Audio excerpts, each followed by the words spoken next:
All right, all right, all right.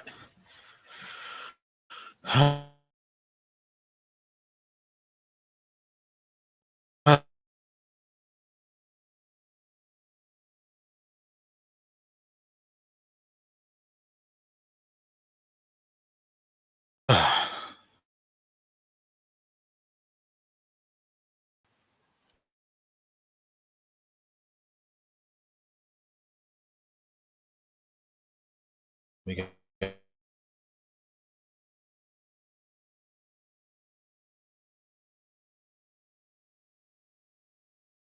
got the little board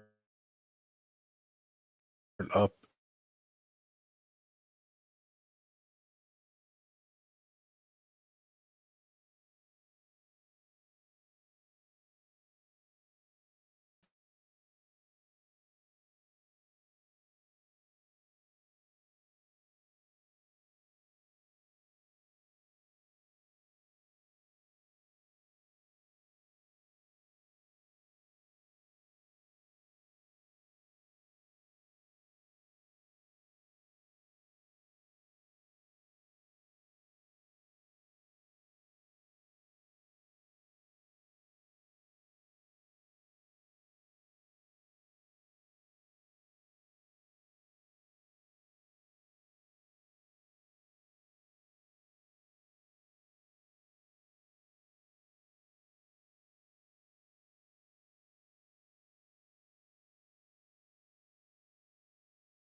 Wow, ain't that something?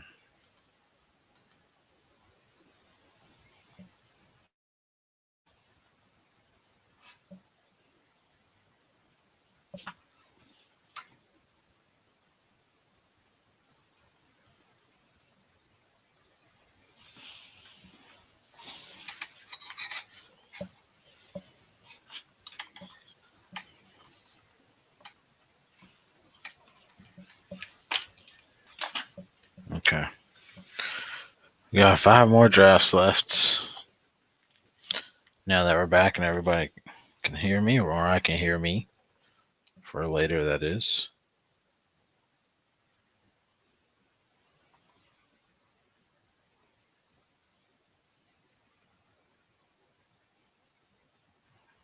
Okay. All right. Let's see.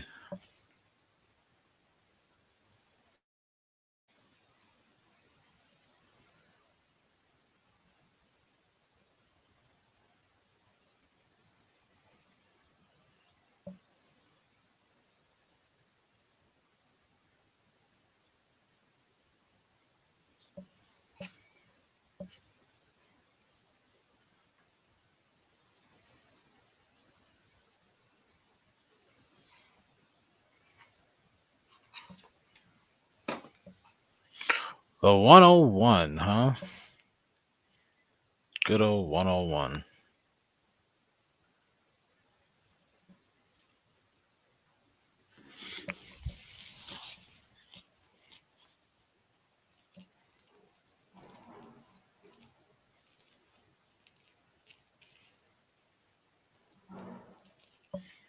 This is going to be interesting.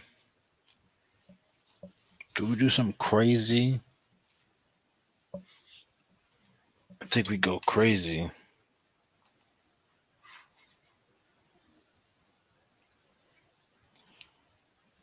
Um,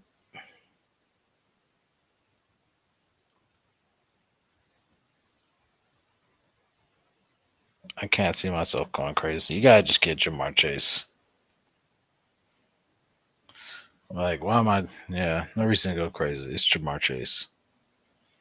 Just get somebody good, somebody decent. I don't know what future me thinking right now. No, why'd you get Jamar Chase? Should have took neighbors. But how would you have known? Well, I do know.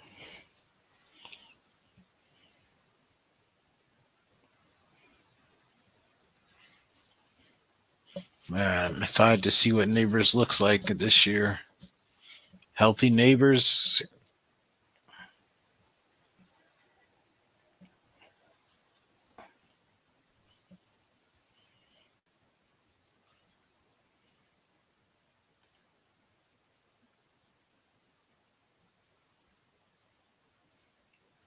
The team that's going to be bad. Somebody else is going to be trying to play catch up ball. Who else do I want? Maybe I should get T. Higgins.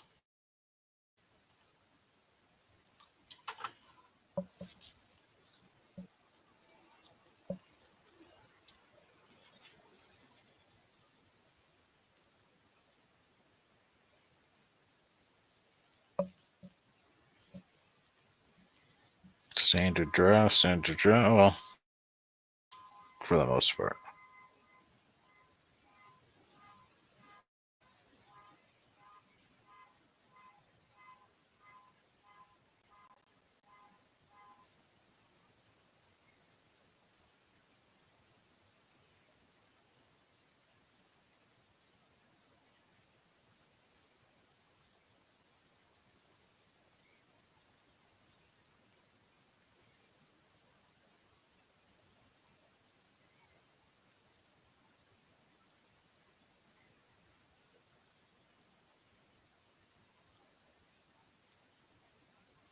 Mm,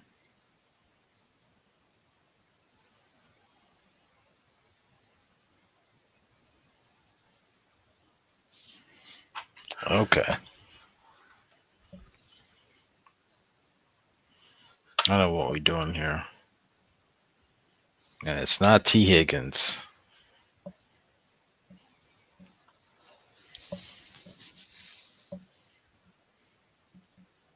This has definitely got to be a rare combo. Maybe, maybe not. But I'm willing to take some EV on that.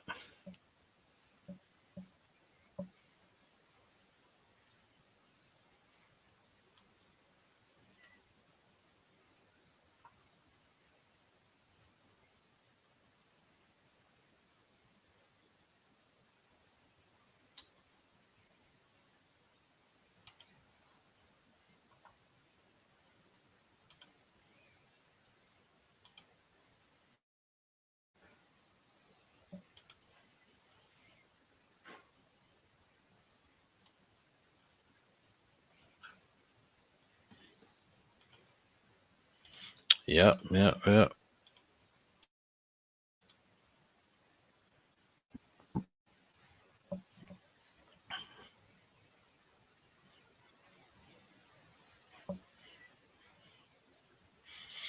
pretty sure I got 0 Jamar Chase worthy teams. With Lamar? No.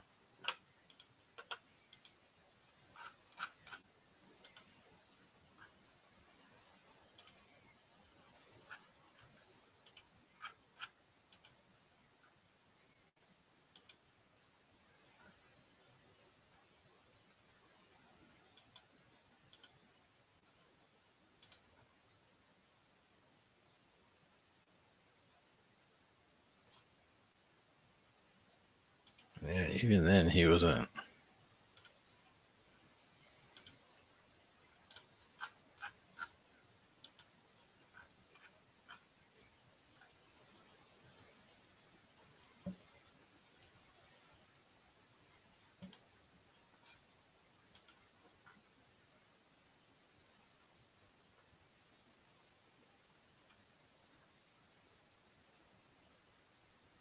Still can't get Jamar Chase worthy here.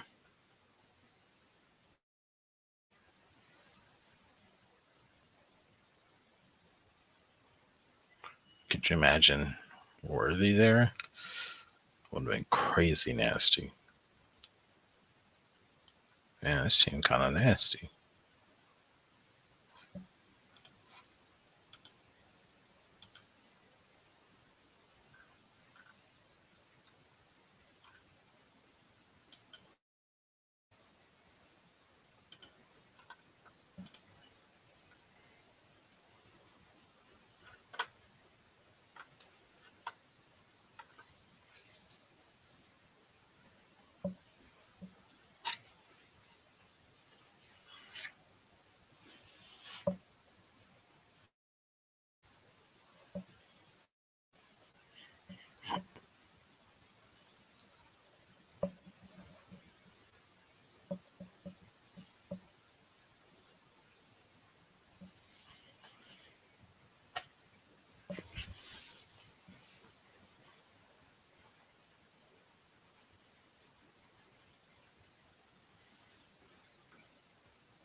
Okay.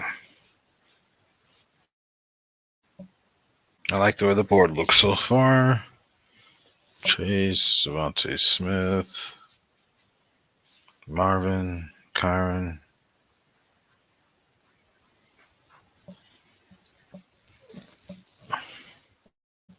That Brian Thomas, Drake, Marvin, Chase Brown combo is kind of nice. A-Chain, Gentry, Cook, Devontae Smith. Ooh.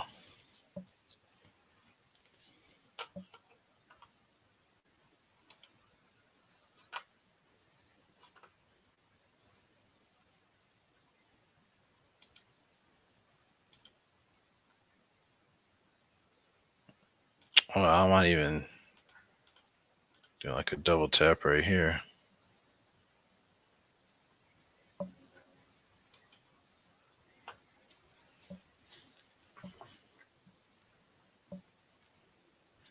We're definitely getting some nice wide receivers right here. That's for sure. Zay, okay.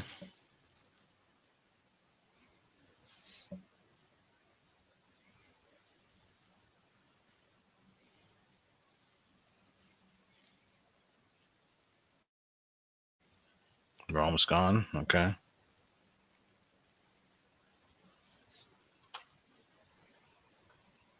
Well, let me get Rice. Makes sense. Addison Hurts.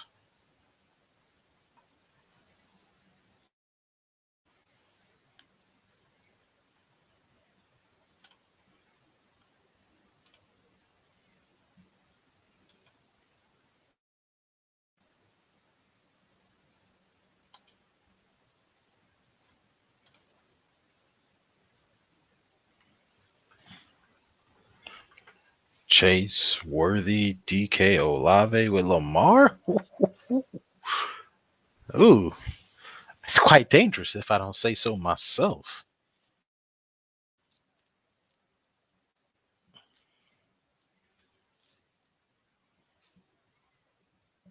Man, that's a lineup. That is a lineup.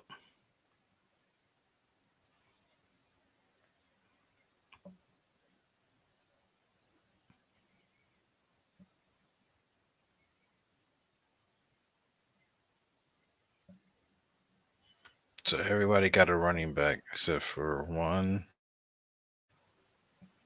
except for two people.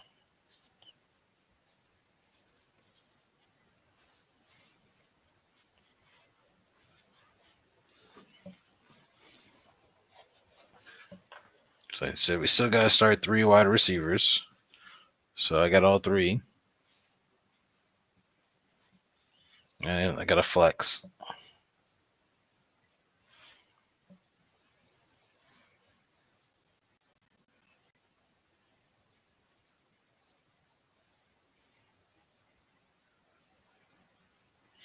I could have took Chuba, but nah. Nah.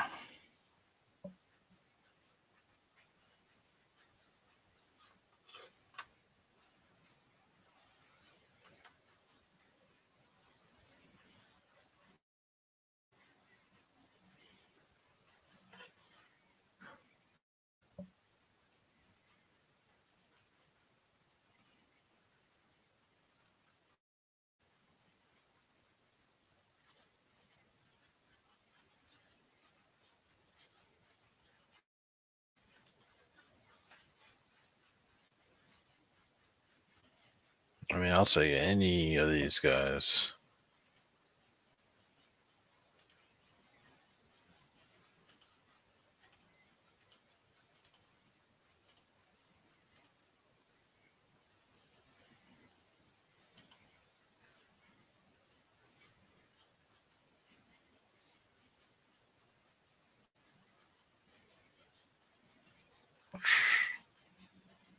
Running back gets so ugly so quick.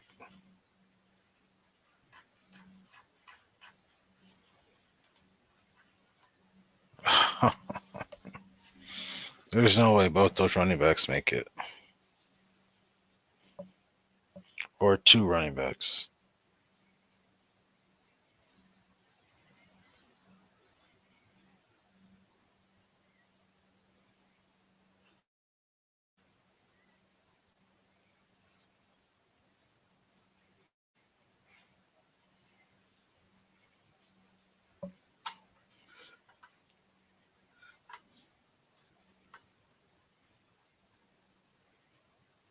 Three for three, huh? Two for three.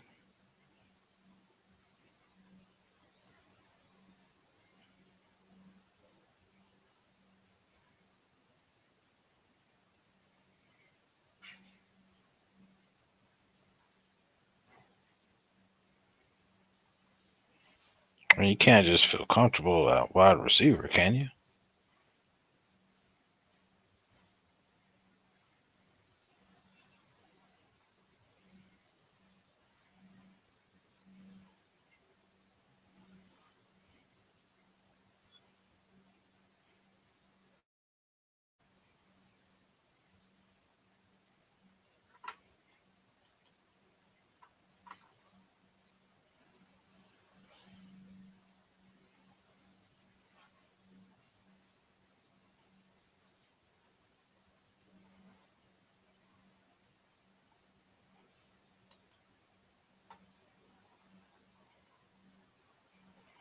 It's just kind of hard.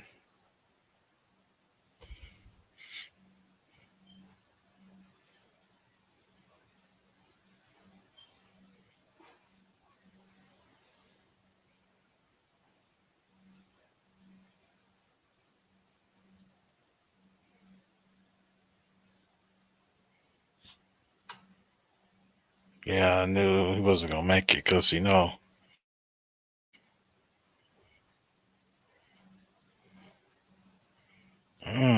that hurt.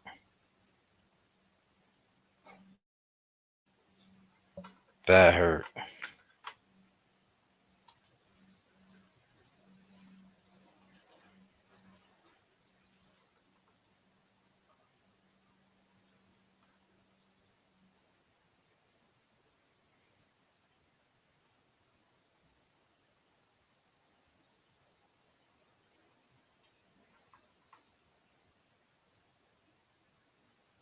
Man, so I can go Ricky P and just kill the wide receiver room.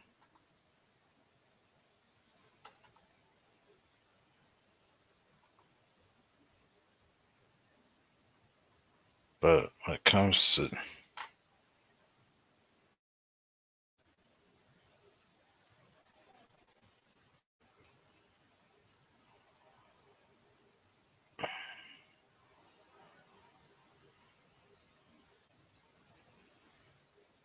it's just so hard not to take him.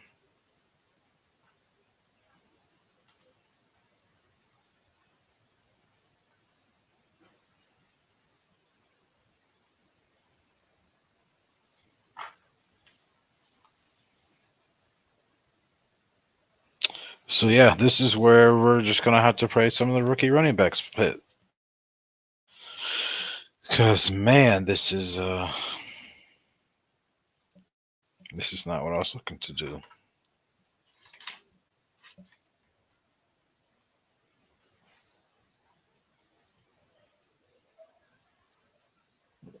Like this is definitely a got some floor, got some ceiling.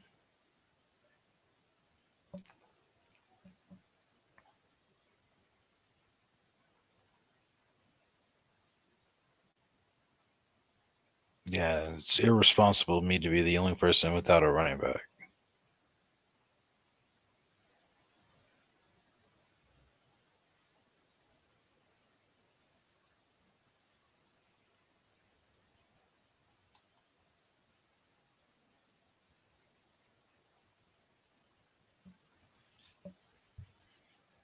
So I'm trying to take any running back.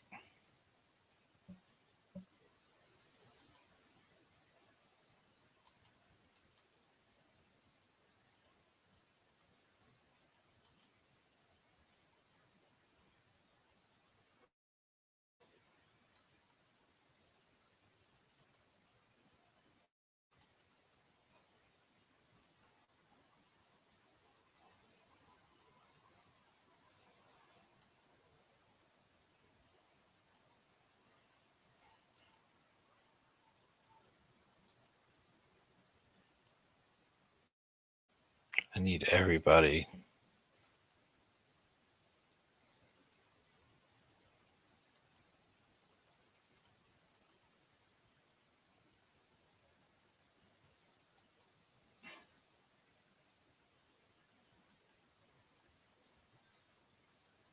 I feel like these are all a bunch of guys who are going to play. I got 19 queued up.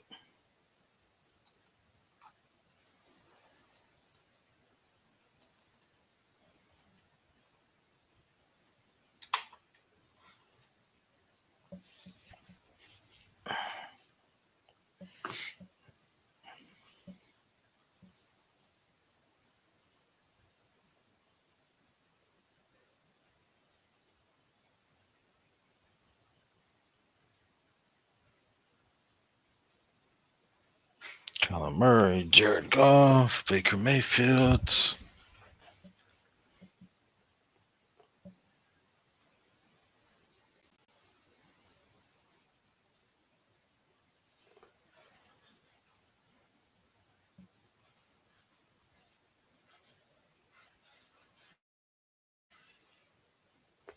Dang. This man got 3 wide receivers.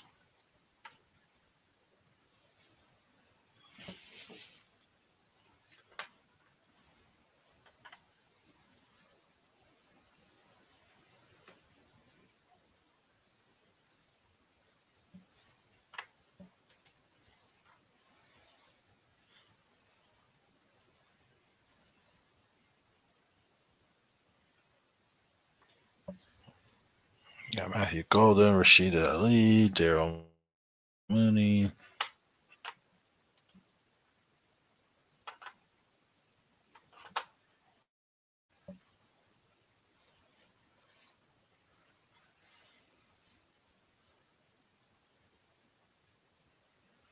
Pacheco. I wouldn't take him.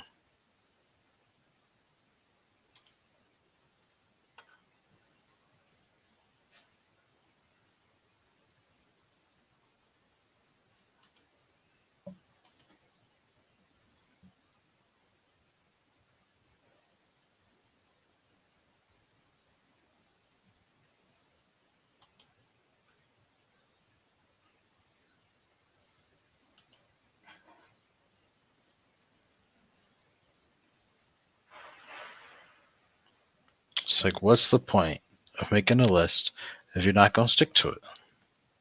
Because I almost took Cam.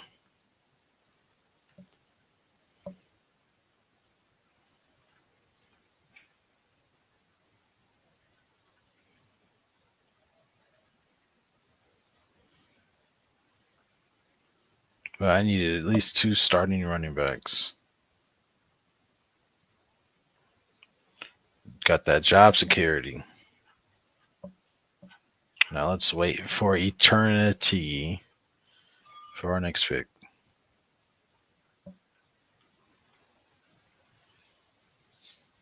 It's like, should I have taken Chuba? But I don't think I should have.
Caleb. Come on, Michael Pittman. That'd be nice if Swift dropped. I doubt he will, but it'd be nice if you guys would be so kind to being so generous.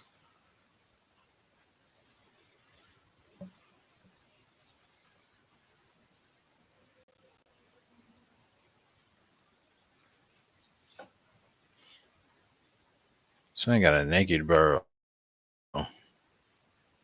That's crazy. Who has Higgins?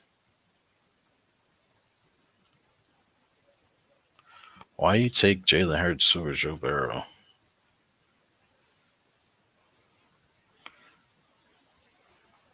And why do you even take Patrick Mahomes? Maybe you backsack him, but I highly doubt that's what you're trying to do. You got DJ Moore? I'll say at least have DJ Moore. St. Brown, okay. Smart drafting, smart drafting. Neighbors, Brown, Island. See, this is a team right here. Bird, Anchos, Colton. Oh my God. The mic. It's the mic dropped. I'll tell you that. That boy drafted a team. Welcome to the advancement round with me, sir. Welcome to the advancement round.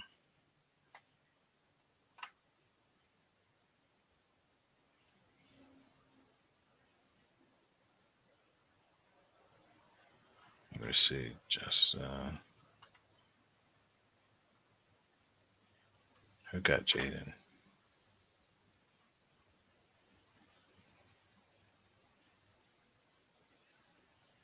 I think I like drafting here now. That's 9 to 12. And just pulling some of these guys up.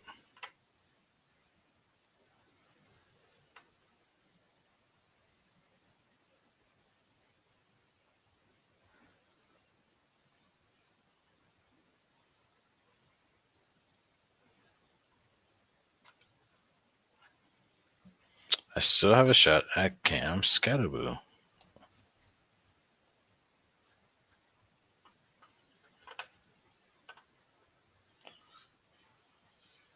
Oh, we also got Tank.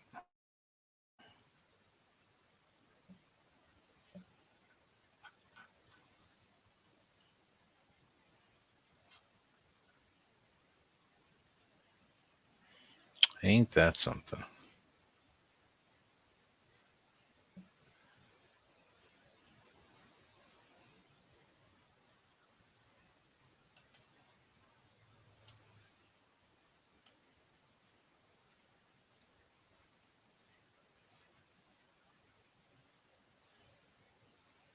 Do you take the backup or the rookie? That's hard.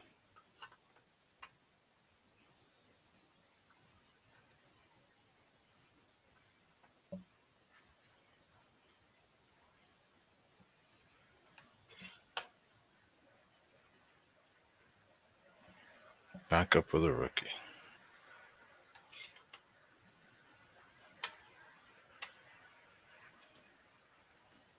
So we know we want Drake May.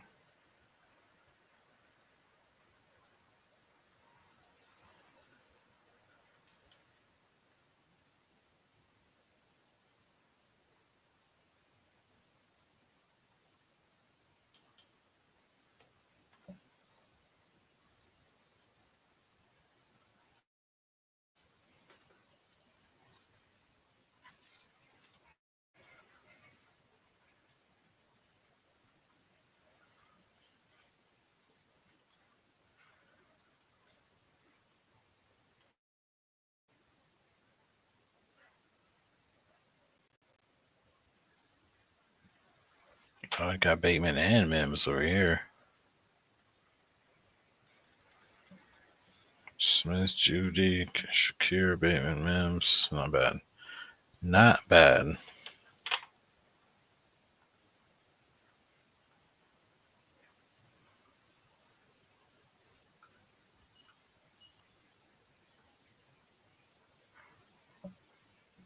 That's really. I got a naked Lamar.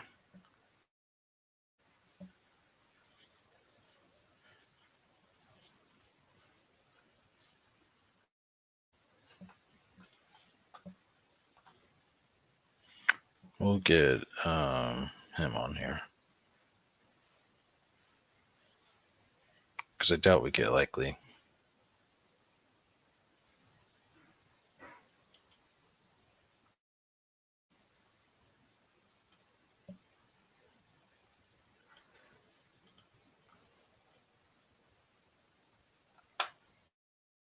Maybe he falls.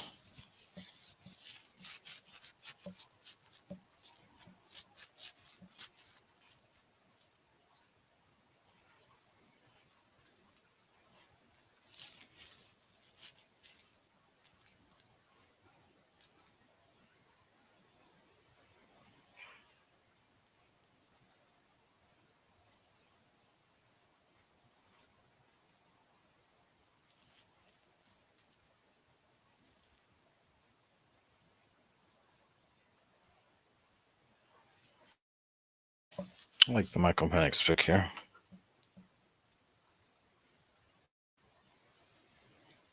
Even though he got a naked Michael Penix.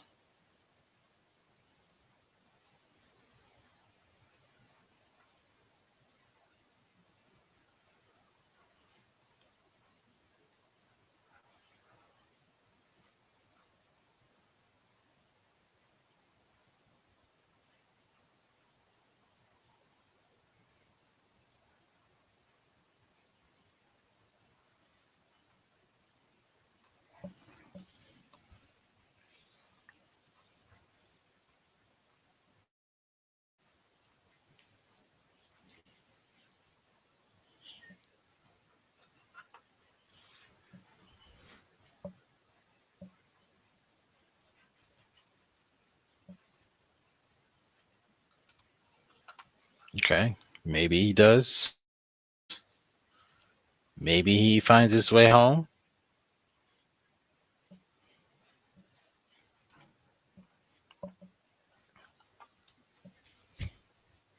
That'd be a big W for this team. Big W.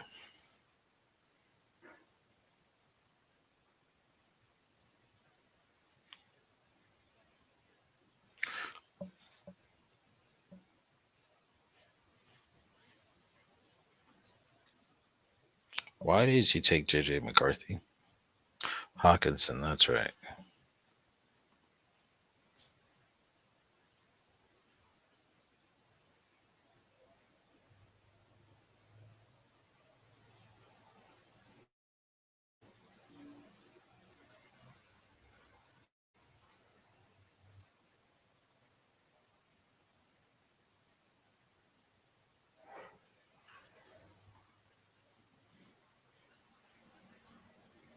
Come on, Carolina Bucks. Don't be that guy. Don't be that one. Who's this big man fella? Don't be that man. Don't. Okay, there you go. Mac RFT. Use.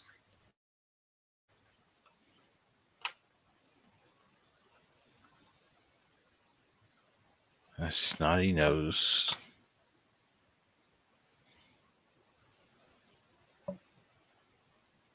Dang.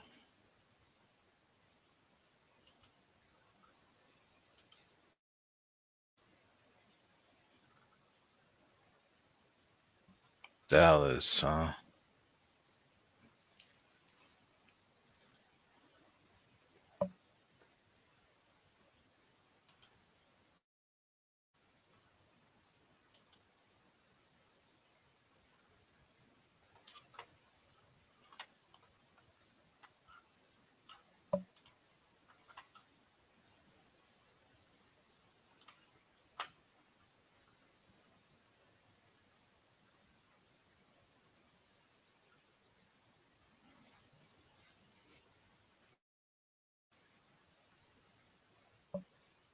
I think Levin goes to the Chargers, so he matches well with Worthy.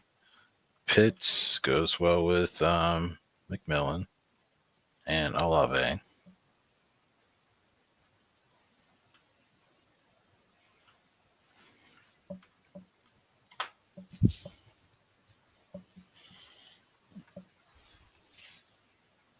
So naked Pitts. Naked Atlanta. That's fine. Maybe Loveland goes to May's team.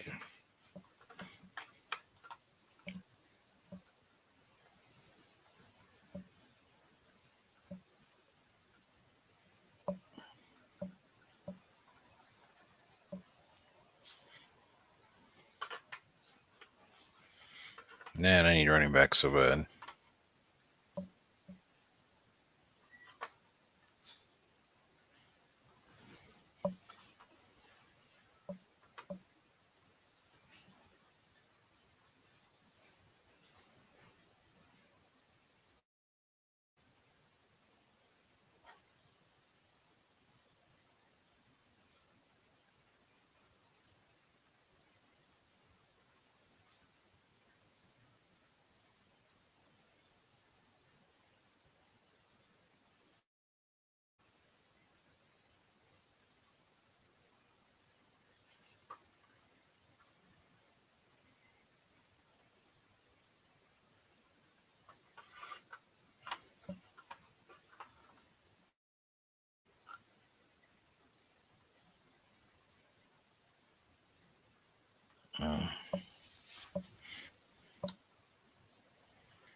Nobody like Ford or Ollie Gordon? That's okay. Let me have them. I'll take them both. Definitely let Jerome Ford come to me. Please let that happen.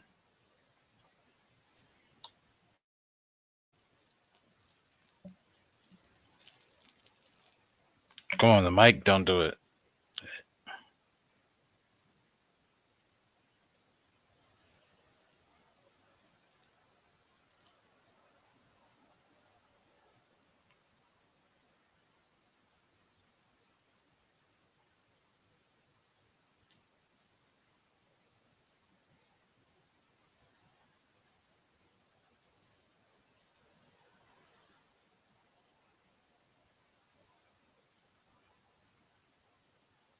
Dang, I knew the mic would do it.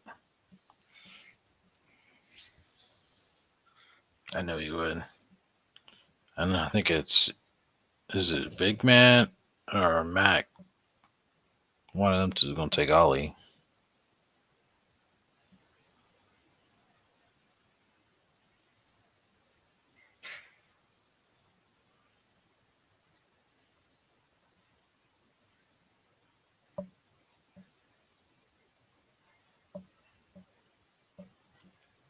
Uh-oh. Uh-oh.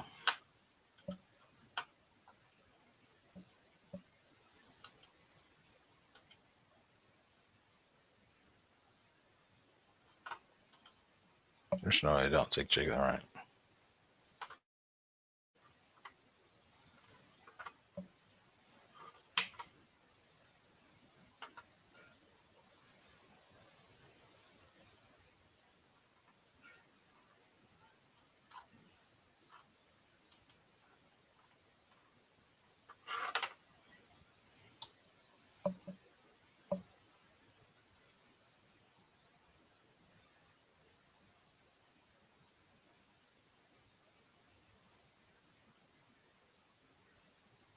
This man got 4 quarterbacks. He got Sanders, Penix, and Bo Nix.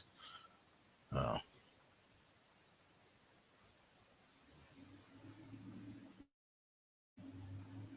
Could go to New York. Jets or the Giants. Can go to Cleveland. Okay. I like his thought process.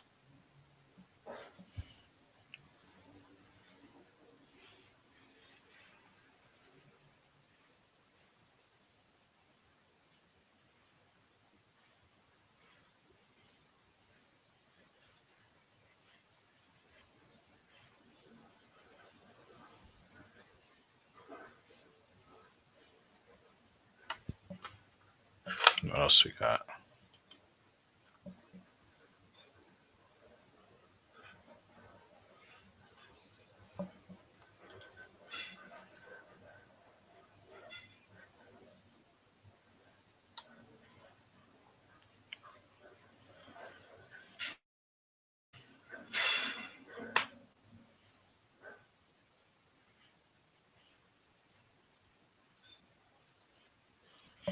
You want to bring it on? Definitely liked him.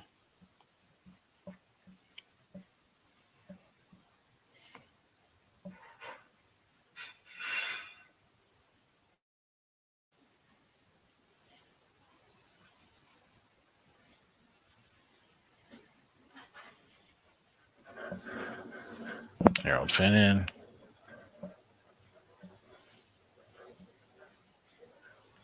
Hello, Zach.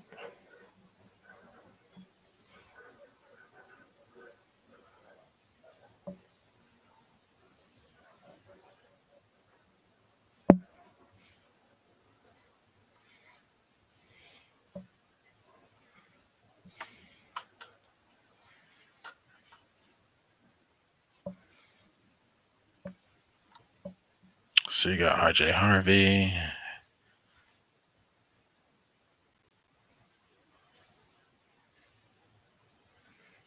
Hmm.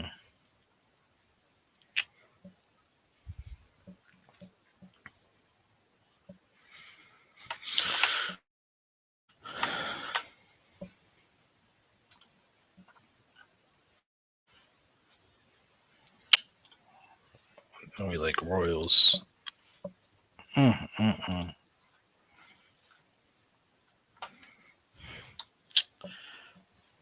Can never get who I want.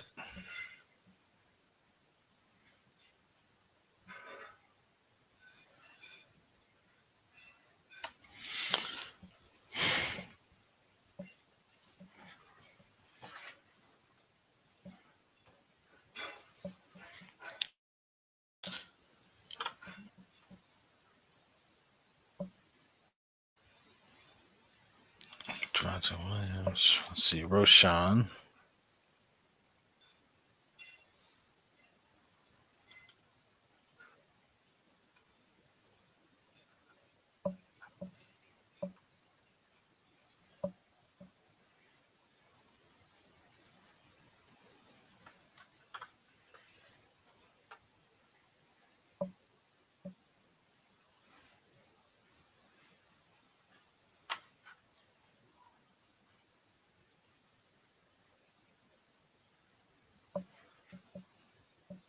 Do we get him? Do we get him? And we do. Oh, we need DeMar. Yep. Yep. We need him too. Team coming along very nicely. Lamar, May, Travis Etienne, Ramon Severson, Tank Bigsley, Ollie Gordon, Jalen Wright, Johnson. The wide receivers. Ooh. Got Chase Worthy, Metcalf, Olave, McMillan, Pearsall, Douglas.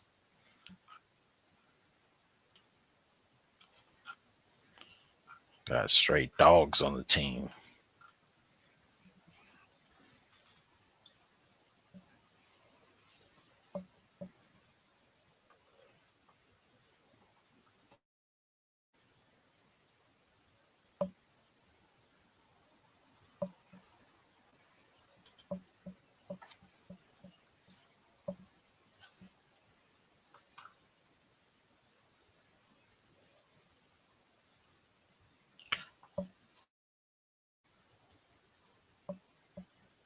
I don't know if they even come back to me.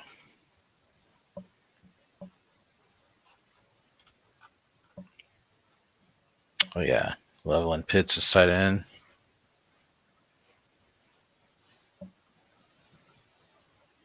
I was a little shaky on this team when it came to running back, but running backs came out pretty nicely. They came out decent. They decent. They decent. They ain't world class, but they decent.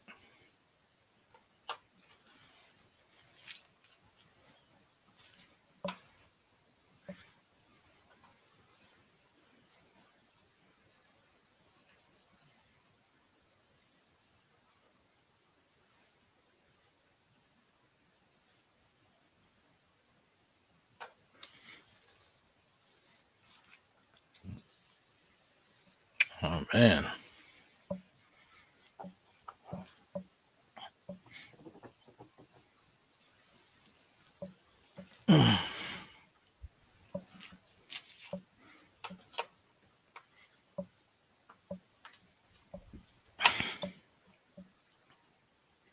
Yoshi loss.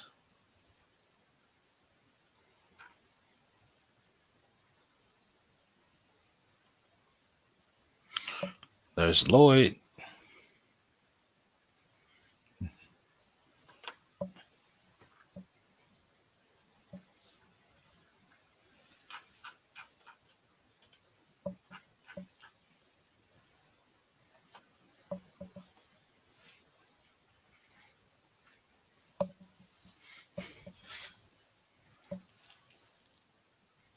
Tez Johnson. Justice Hill. Man.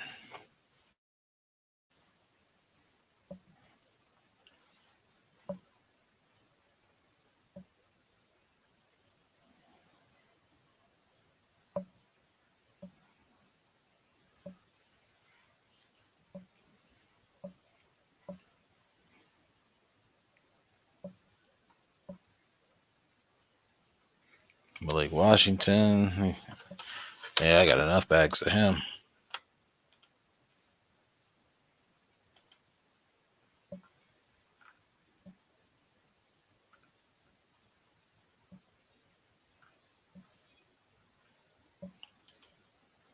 Let's see.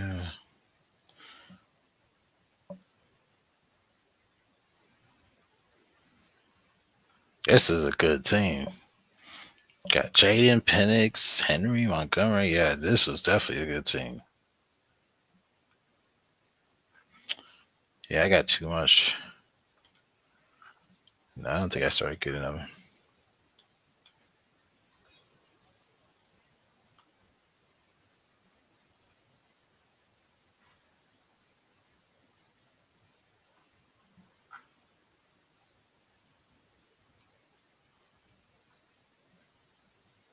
See, my Jamar Chase and Lamar Jackson teams are completely different. So I got to check in on these. Okay.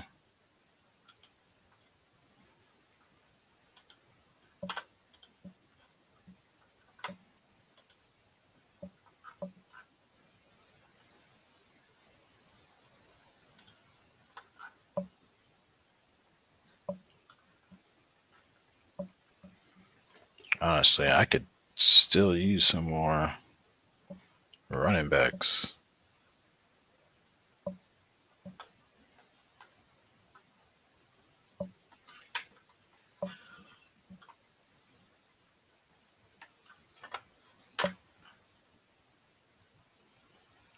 Maybe another tight end too.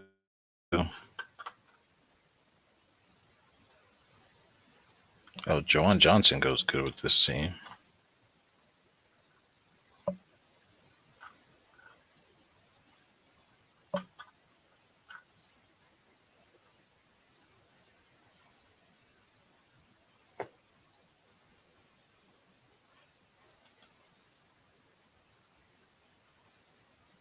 $46. $46 good. I can take 46.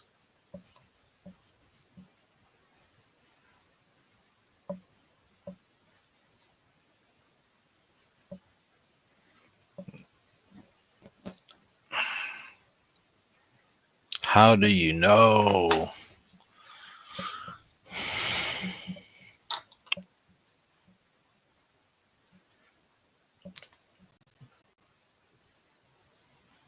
I guess.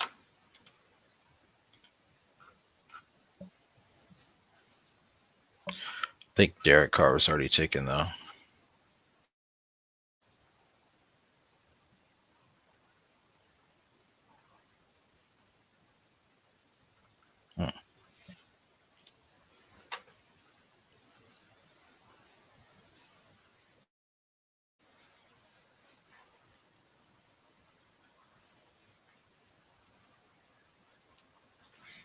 Might take another running back, to be honest.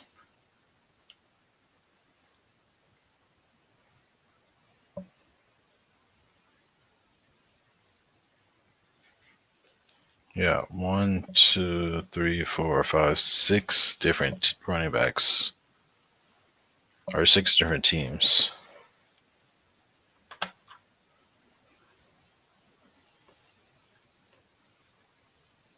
Let's hope. Ali could definitely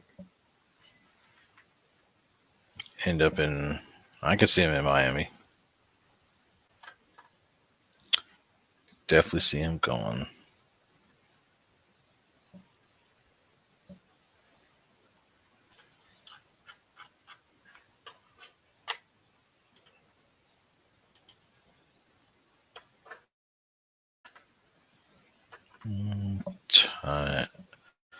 Just how much points did he drop? 91 last season, huh? I just don't see him doing that again.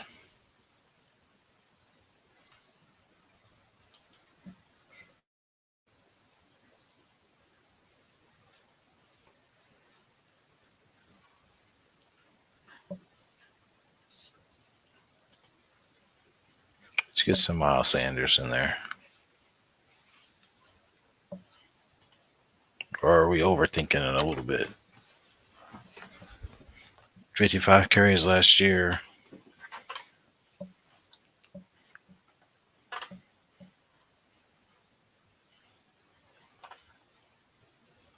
Oh, we don't have any Ravens.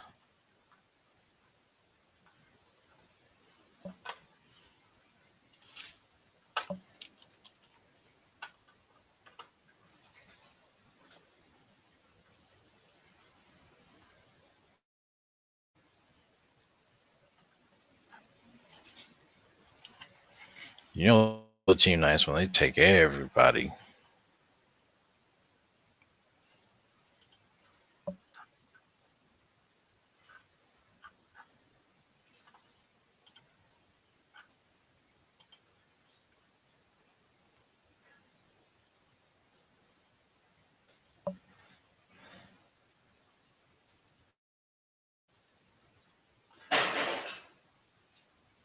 We gotta go for running back, but where?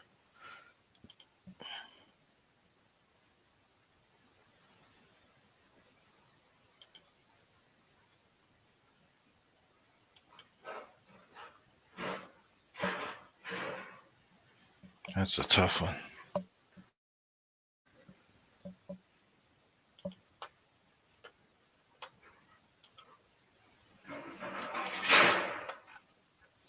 Goodness, man.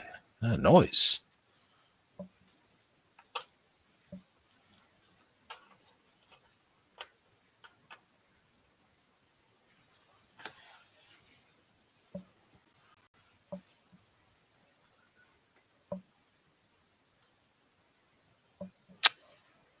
I think I have 0 shares of this guy, and I think I should keep it that way.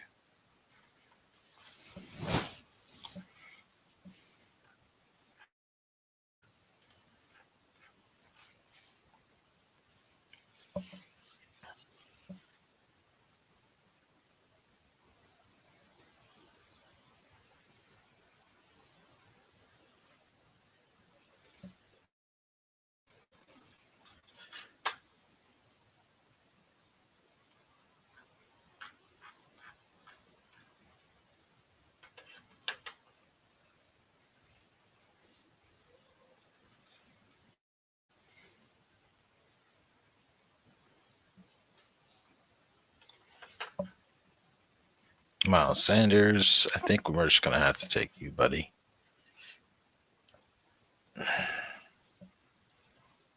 Yeah.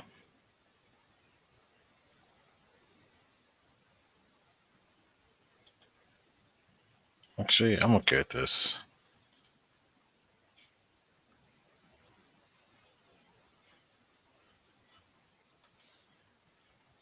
I think.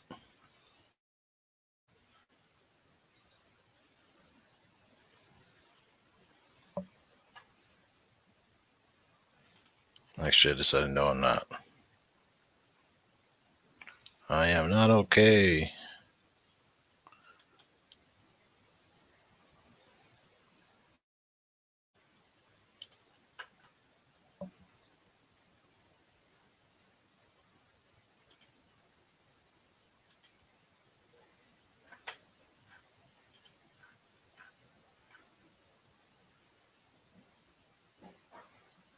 Oh, that was first pick. That's why. All right, so that is done.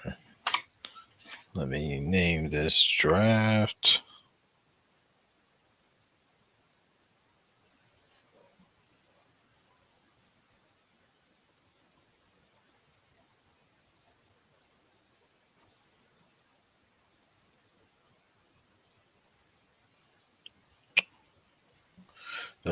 Today's the 17th.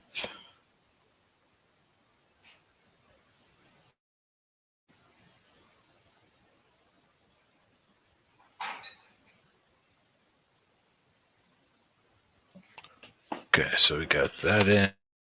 And now. Oh, I love this team. Let's see if I love this team. Lamar Penix. Okay. Walker, Henderson, Etienne, Agier. Okay. You got Neighbors, London, Ricky P. Bateman, Adonai, Hawkinson. Oh, yeah, I love this team. Yep. I was right. I love this team. This team's already done. I don't even need to add nobody else. Don't even need to add these four. Still win. Oh, I get 5. Even better. So Jalen Royals is gone. That's sad. Would have made this team even better. We're good on quarterback, good on tight end. We could definitely use some more running back.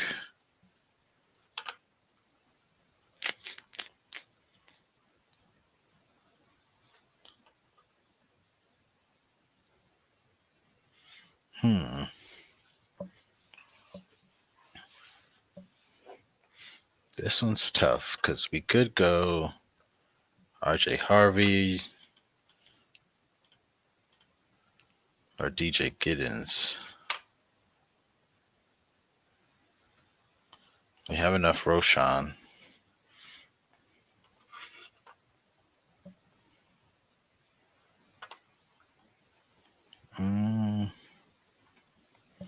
Wide receivers are literally fine. We got 6 good ones. Running backs, we definitely need some more. We've got these 2 to start us off. This one in case of emergency. This one will pop. So we need some more pop. Some more pop.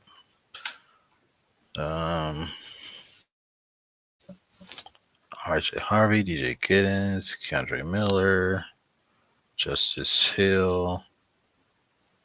See, now we're just reaching too much. There's really no value here.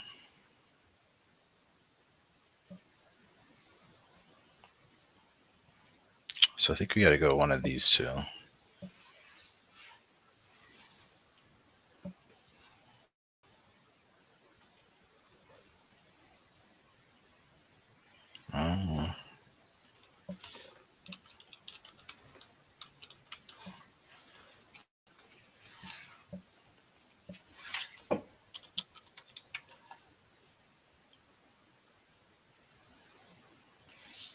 Let's just take a wild look at some things.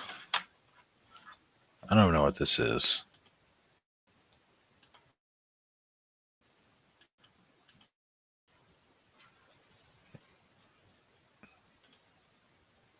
Oh, this looks terrible. Oh, PFF. Let's see.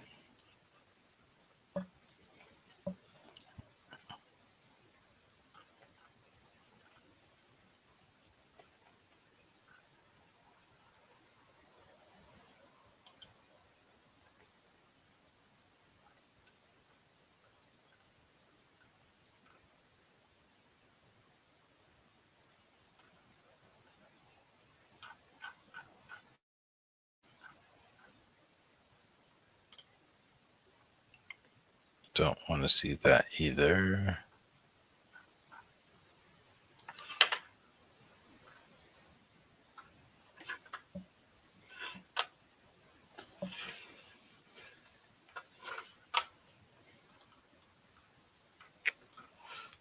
Can I not view all this at once?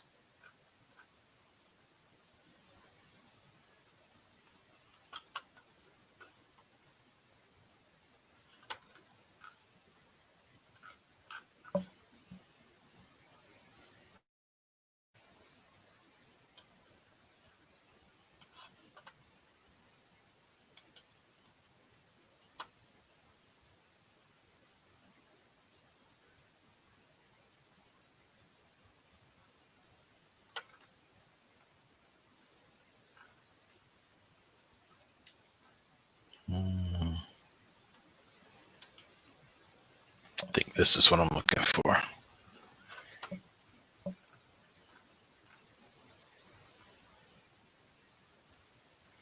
And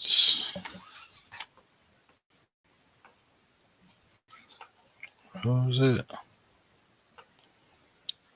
DJ Giddens.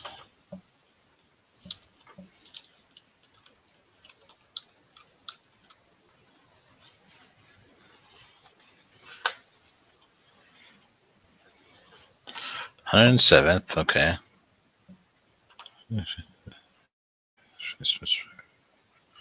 Oh, good injury, good eyes, patience, anticipation to a backfield, finding open space between the tackles with good one-cut ability, and long stride for long speed. He needs to play with more violence to gain yards after contact if he is to truly make a name for himself in a running rotation.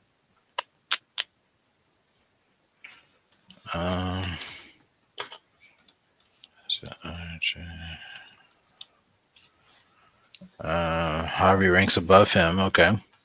Harvey ranks well in PEF wins, above average directions due to high missed tackles, force averages as a rusher and a receiver, and his production in the passing game. If he plays with urgency and violence, he could be a productive NFL running back. So let's go with RJ Harvey in this one. Sounds like a little Bucky Irving to me.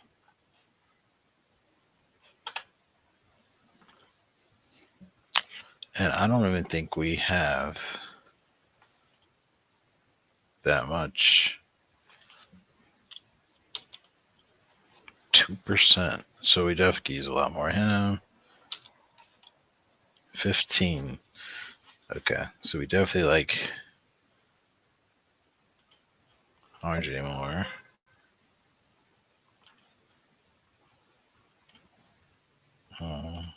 Side.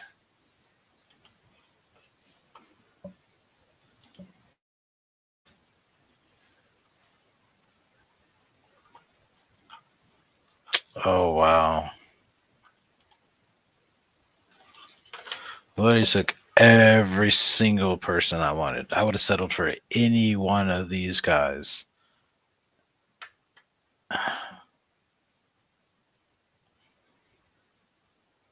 That's crazy. That happened to me. To me. To me, it happened to. So this is where we're in a unique spot because we can still get Lamar and Worthy here. So let's see. Maybe we go with the elite tight end there.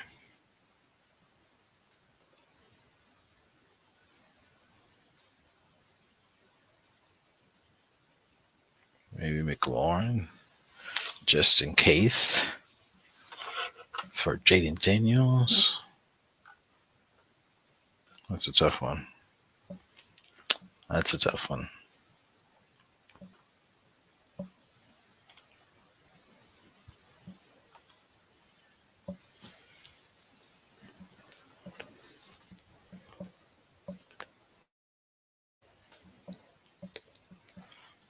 Yeah, I'm not sold on Christian McCaffrey. I think that's a trap.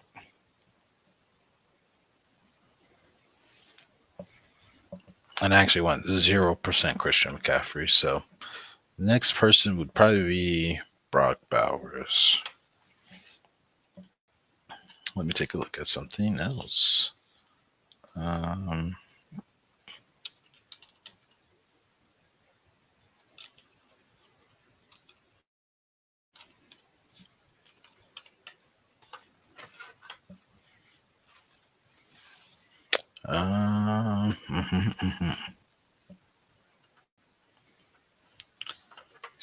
So the Giants do play the Raiders.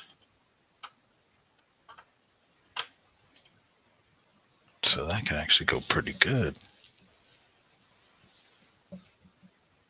Giants, Raiders, get the little matchup going, a little correlation.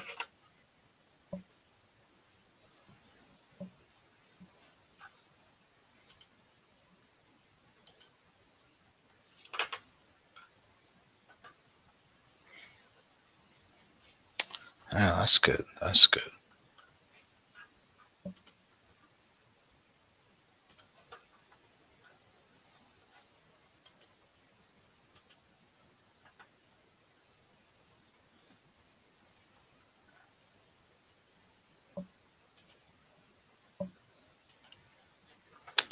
So we can refresh a little bit, see what's going on.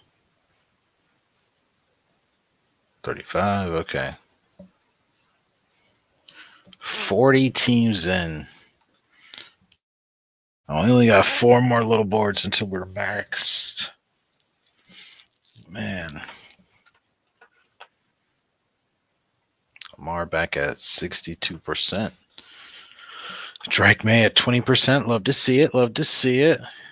With some Michael Penix in there. Jaden Daniels. So I'm loving my quarterbacks.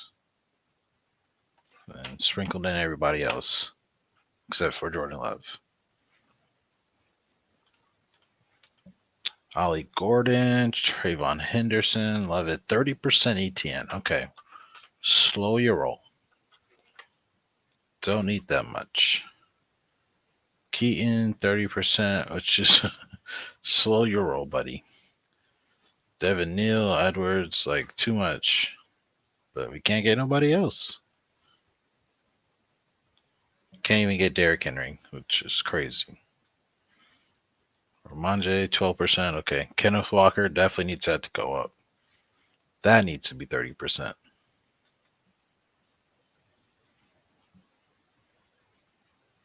Jalen Warren, we want that up.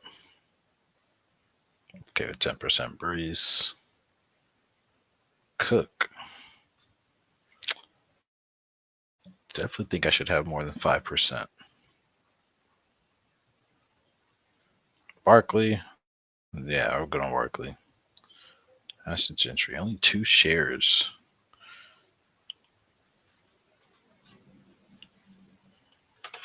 Okay. Isaiah Bond, Bateman, Mooney. Yeah, price on them is going down.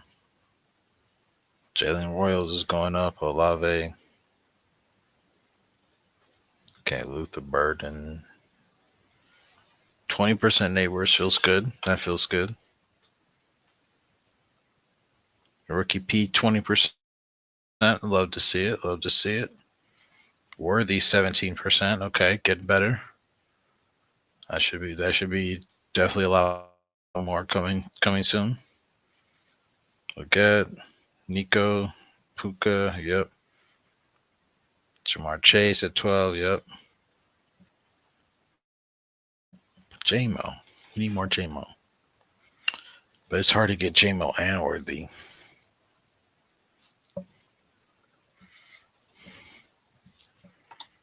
So if we're going to get JMO and Worthy, means we have to go Nico, Puka, Neighbors, then Lamar, and then JMO, then Worthy.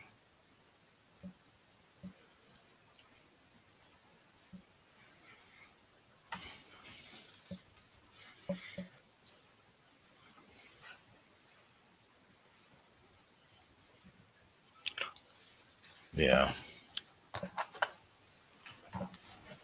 I feel like that's hard. It's not good. Not recommended. Likely 25% still. Harold Fannin, 25. Cole Kmet, 25. Andrews, 22.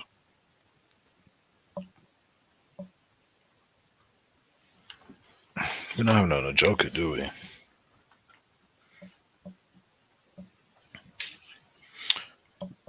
can't be. So we only have one share of Pitts.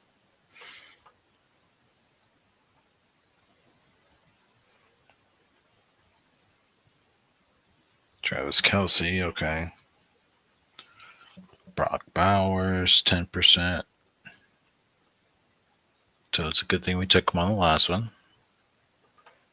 Okay with that. Okay with that. All right. Actually,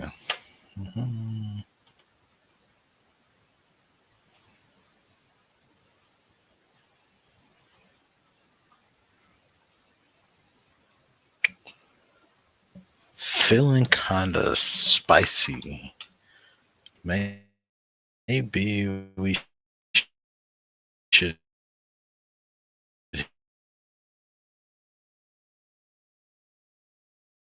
hit the big board.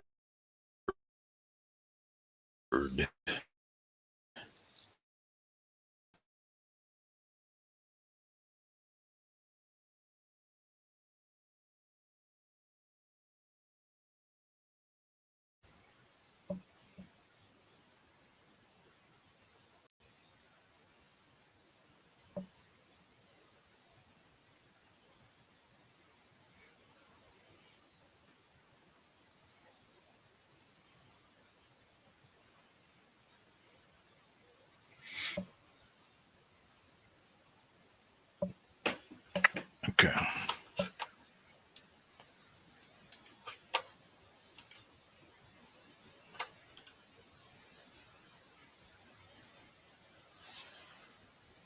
It's been 15 days since my last one.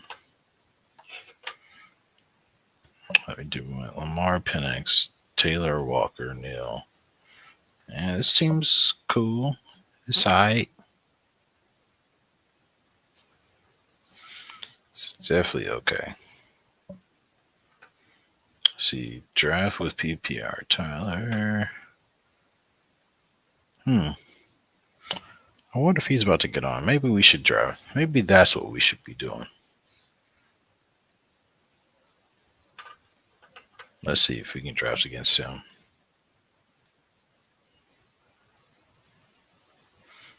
Henderson, checking forward, right? Lloyd. Ronald Harris. I'm just. Yeah, let's see. We've got 2 rooms with him. Let's see what team he got in here. Oh, I guess I could. Jared Goff to Sam Darnold. Okay. It's okay. Oh, you went the 3-6-8-3 build. Okay. Not a bad build. Barkley, Bucky, Tracy.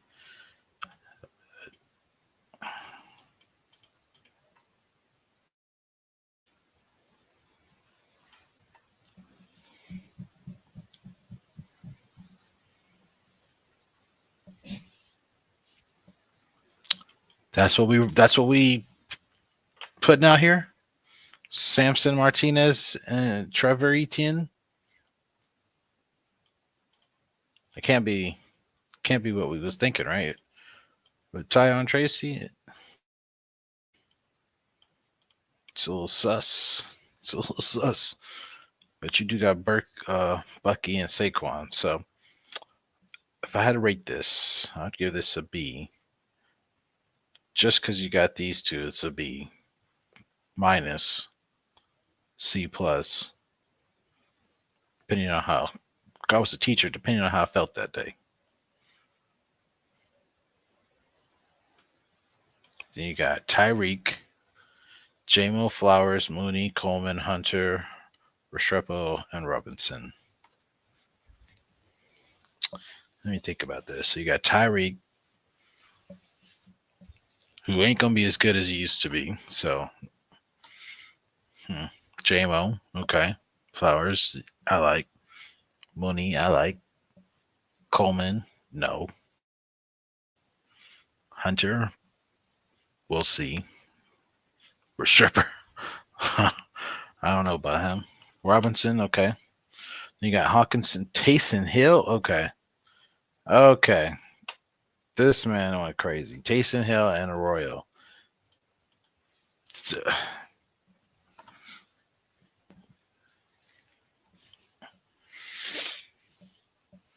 I can't believe he really drafted Taysom Hill.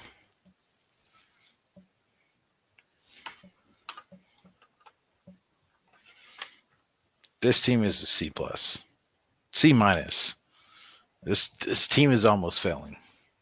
This team is not making it out of this spot. That's one thing I do know. This team, where did he draft from the two hole? That team is not making it out. Sorry, Mister Knable. My team, it's making it out. I think.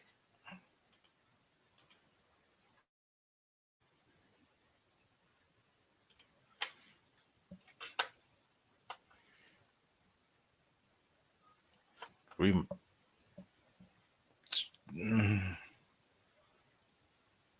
hopefully JK finds a place. Forward comes in crazy.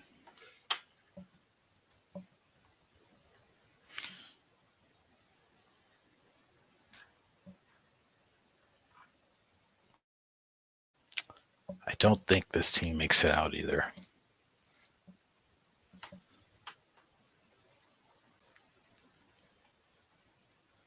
I think it comes close, but I don't think it quite does it.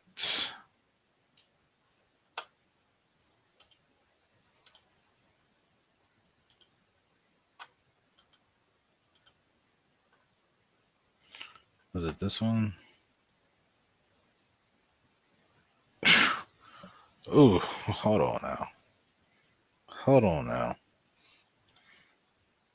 Let's look here. You got Drake May, Trevor Lawrence. That's a B plus room. B plus. Then he went Saquon Taylor, Spears, Gittens.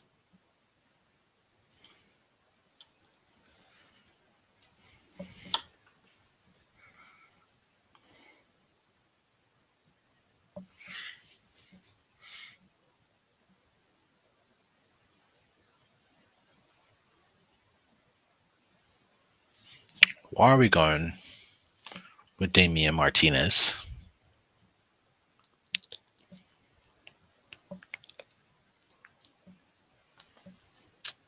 I don't get it. Damian Martinez is not the move. But R. Smith, yes. RJ Harvey, I can see. Make a good case for. So we got, what is this? B plus? B minus?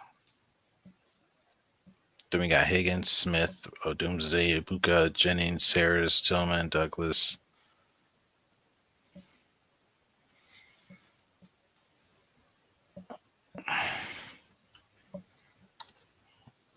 I don't think this makes it out either.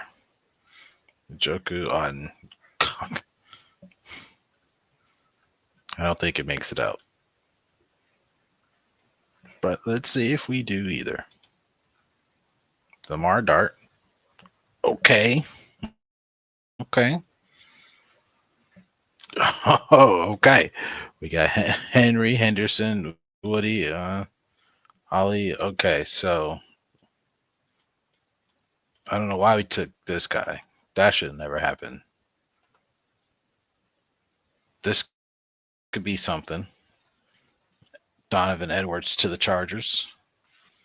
That could happen. Definitely can see that happening. 6th round pick. Worthy, Flowers, Burton, Golden, Mims, Spawn, Hunter, Washington, and Horton. Don't love the room.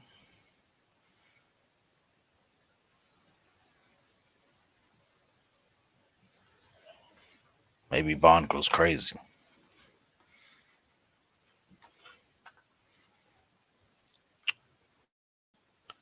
This looks like a third place team.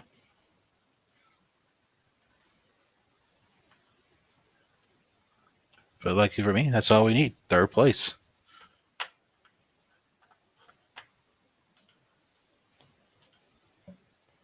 So with that being said,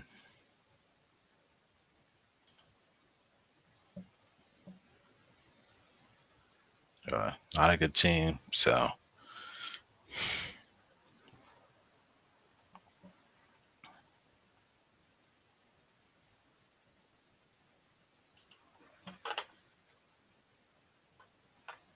this is my James Cook team.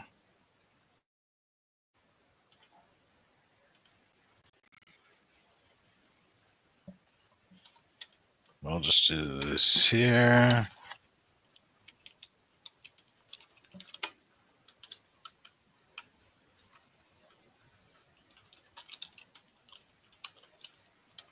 James Cool C.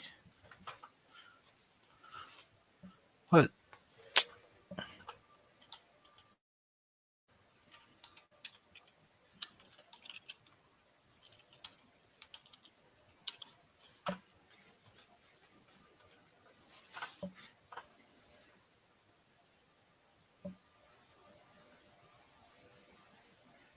Ollie, okay, yeah, this running back room is strong. Quarterback room strong. Wide receiver room strong. Puka, Odunze, Olave, Ridley, Ayuk, Bateman, Royals, Douglas. Oh, this team goes crazy. What? Okay. Okay.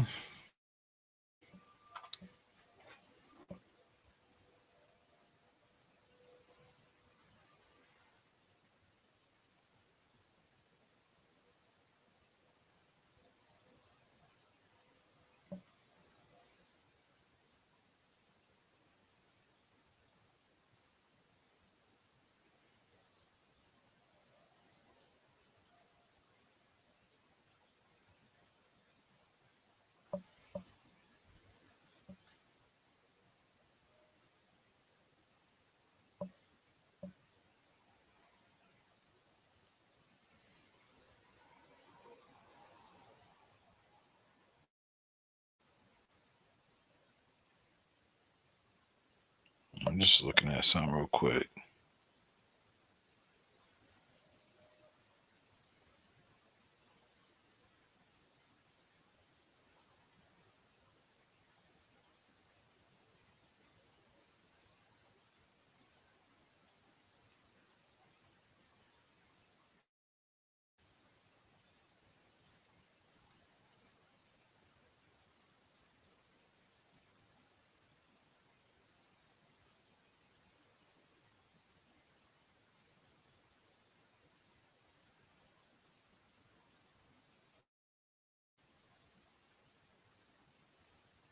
Okay. All right, all right, all right.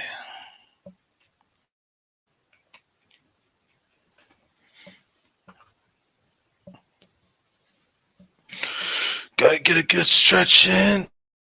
Ugh.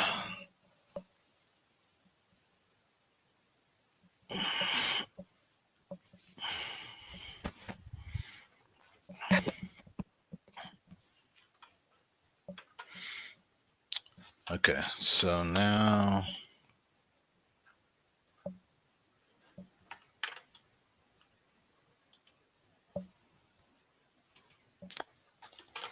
see about some MLB.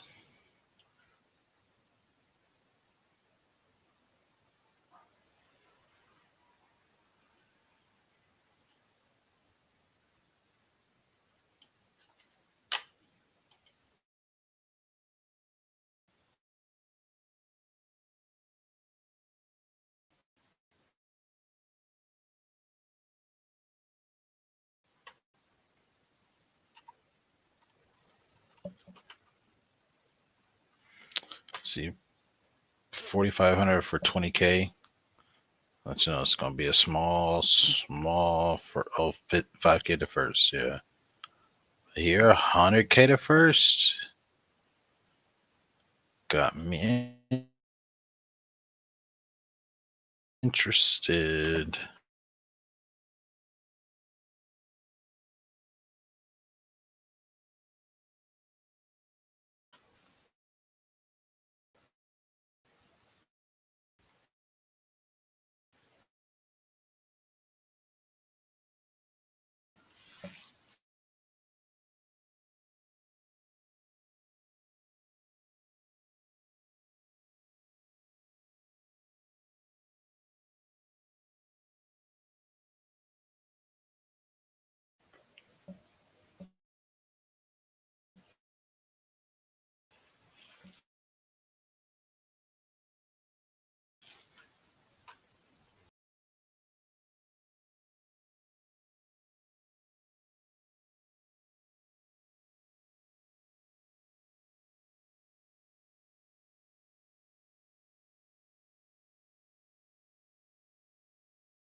Oh man,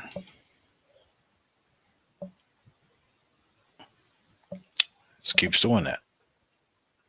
I hate when it does that.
Okay, so we got that.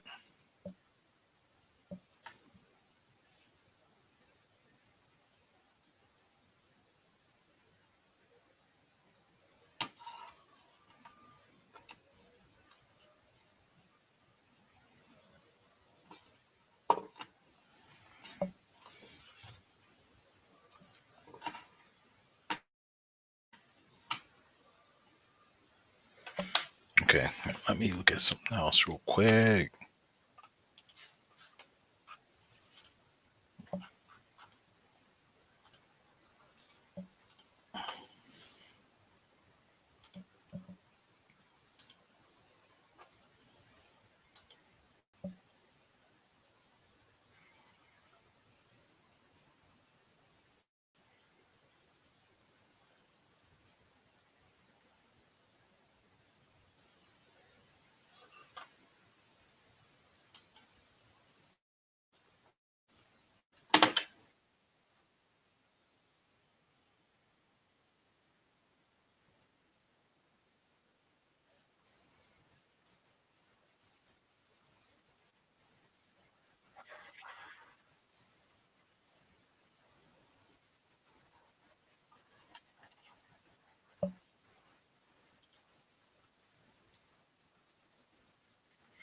Hmm.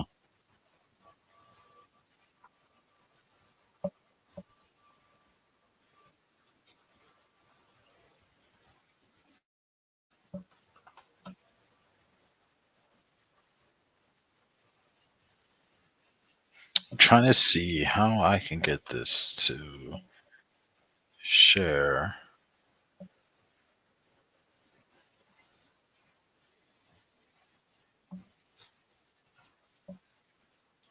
Let's see. Try one other thing real quick.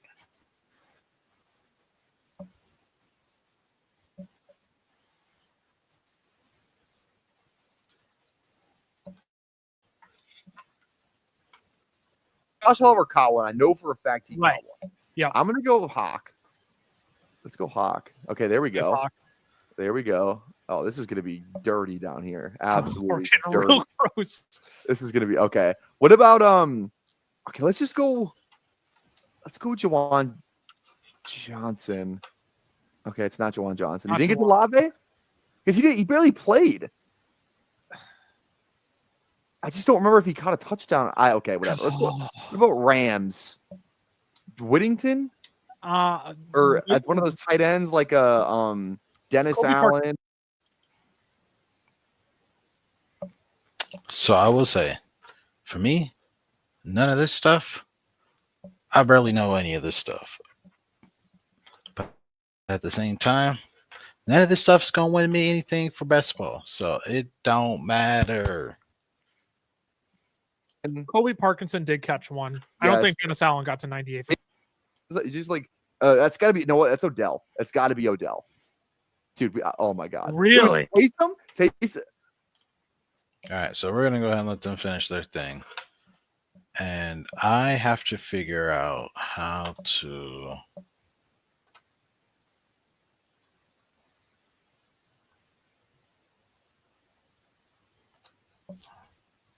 share everything.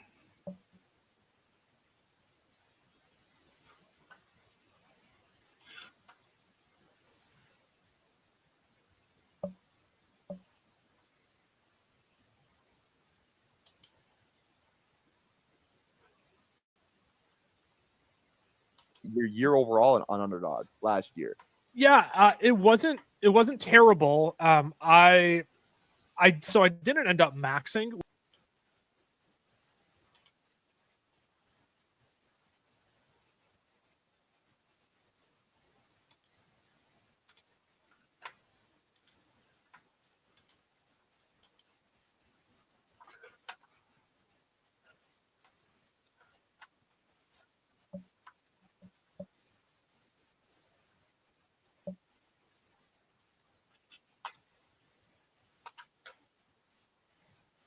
Man, still can't hear nothing.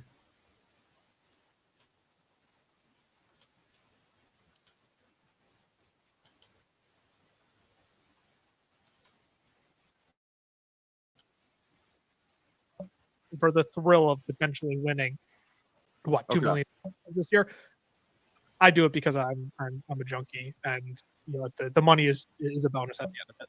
There you go. I feel the same way, honestly. Same way. I just love drafting. It's like it's like you gotta love the process. I ain't gonna lie, I love drafting too. This stuff is so fun. Oh man, showing all you guys drafted teams that ain't nothing. Yeah, I'll be loving drafting. Maybe that's a bad way of looking at it. But. No, it's exactly what it's like the best thing ever. Where it's like you just gotta play mental gymnastics a little bit to make yourself feel better about the game that we're playing. It's not a profitable game. It's not like it's if you have your process, like you have a great process but still get screwed. It's like the person who won BBM took Jonathan Taylor over Saquon Barkley and won it all. So it's like it's just it doesn't really matter at the end of the day. You just got to get lucky, and that's kind of all you can do. So, all right, we are going to hop in a big board right now. So if you want to join us, draft along with us, we're going to hop in 10, 9, 8, 7, 6, 5, 4, 3, 2, 1. Here we go. We're in. Wait on 7. So definitely an opportunity if you want to get in. You see that just thing fires up. Let's see if we in with them. Let's see. Let's go ahead and take their money again. I'm telling you, this boy don't know how to draft. I ain't gonna say he don't know how to draft, but man, he can't draft faster. He can't draft better than me. I'll tell you that much. Man.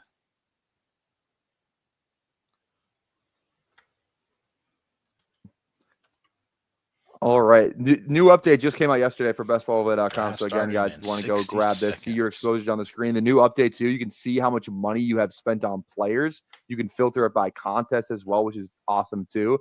So instead of where last year you had to upload all your CSVs, you can just do it on here now, which is awesome. If you really want to have your exposures up to date every single draft, you can click on the extract exposures, and you can do that after every single draft if you really want to have the most accurate exposures on your screen. Again, bestballover.com. Link for that's in the description. Code PPR for $30 a month. It's 30 with my code, 40 without. So definitely go grab that. Son of a bitch. All right, we're picking at 10. We got in here. Don't Blink, Who Hames, Pat Joyce, Aaron, Green Bean, Thad. So it's literally all of the people who are in this stream right now are on the turn with us. So keep that in mind. We can't say exactly who we want every time. I'll try and be secretive. Thankfully, the thing is though, you're getting a lot of fresh thoughts here. It's nice though to have you where it's like if you like a player, because like they can see who I want with my exposure on the screen. Totally. But if it's both of our team, then where it's like you might know someone you want and it's not on the screen, where it's like normally when I draft alone, it's like, oh, I hope they don't take this player. and it's like, DJ Giddens sitting there with 40% next to his name. So it's just like everybody knows who you want. Exactly, right? But I guess you said you were kind of still dipping your toes into the underdog streets this year.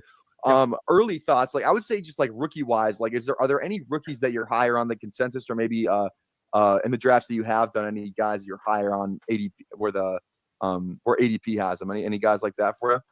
None of the running backs.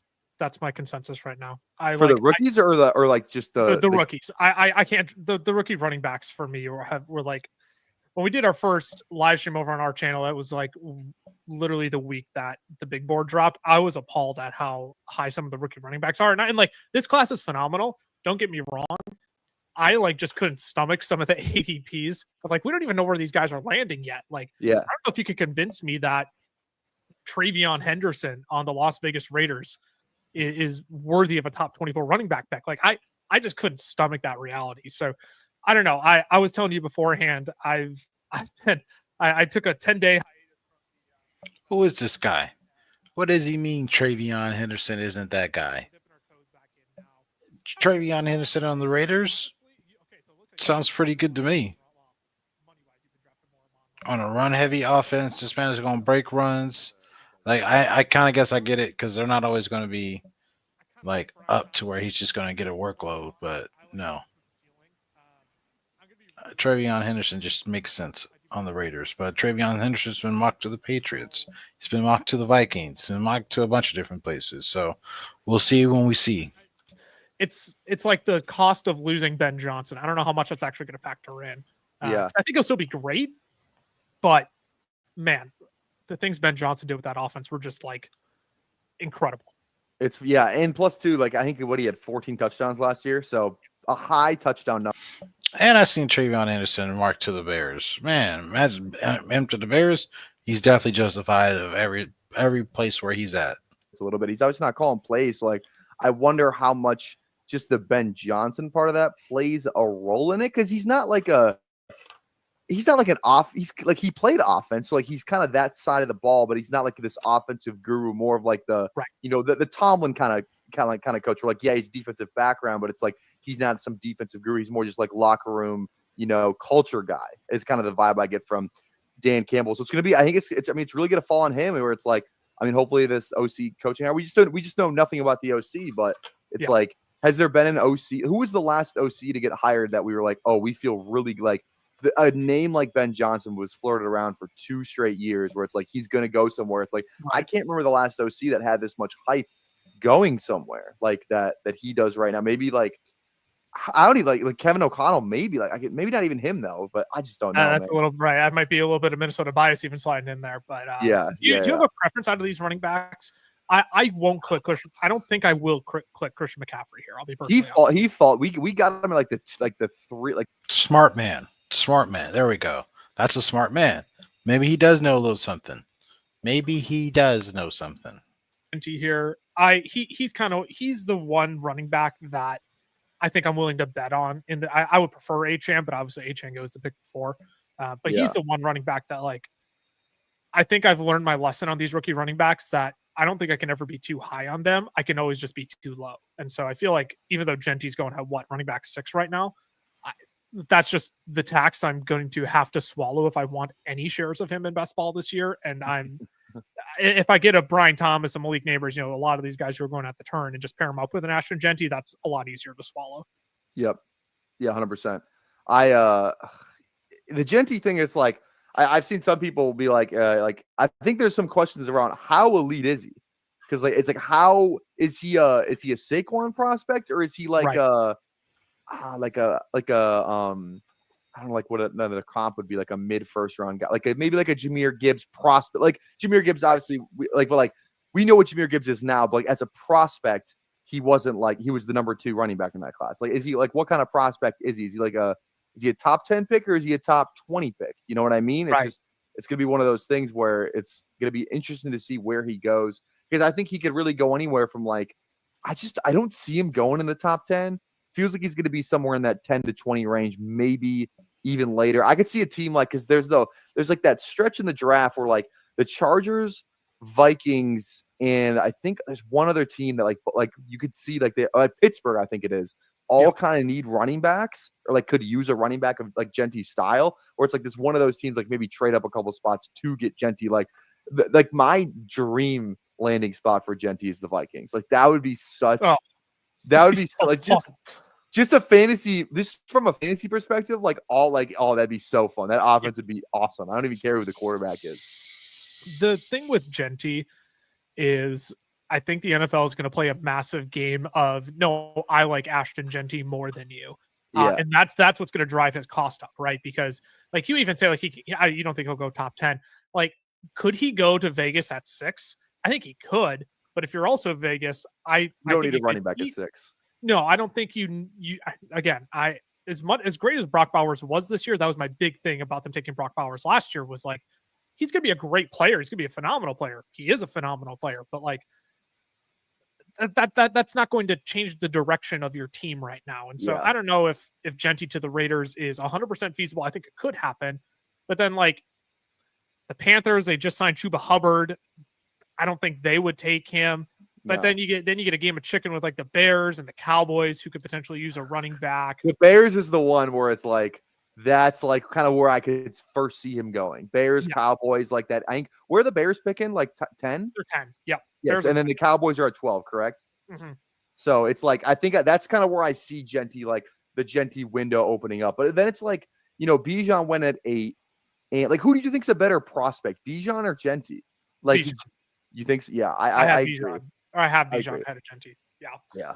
And that's the other thing. Like you talk about like what level of prospect Genty is. It's like I think we have to create a new tier somewhere between the Saquons, the Bijans, and then a Jahmyr Gibbs. Like I think Genty is like somewhere in the middle of that. As much as I love Jahmyr Gibbs, I think Genty is just a slightly better prospect, but I'm not throwing him in the same tier as a Bijan or Saquon. Yeah.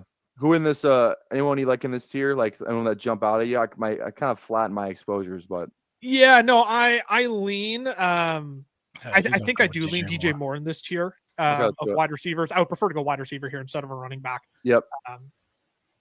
But yeah, I think DJ Moore is the one I'm willing to lean here. I don't think Keenan Allen comes back to the Chicago Bears. I'll buy all the Ben Johnson hype this offseason.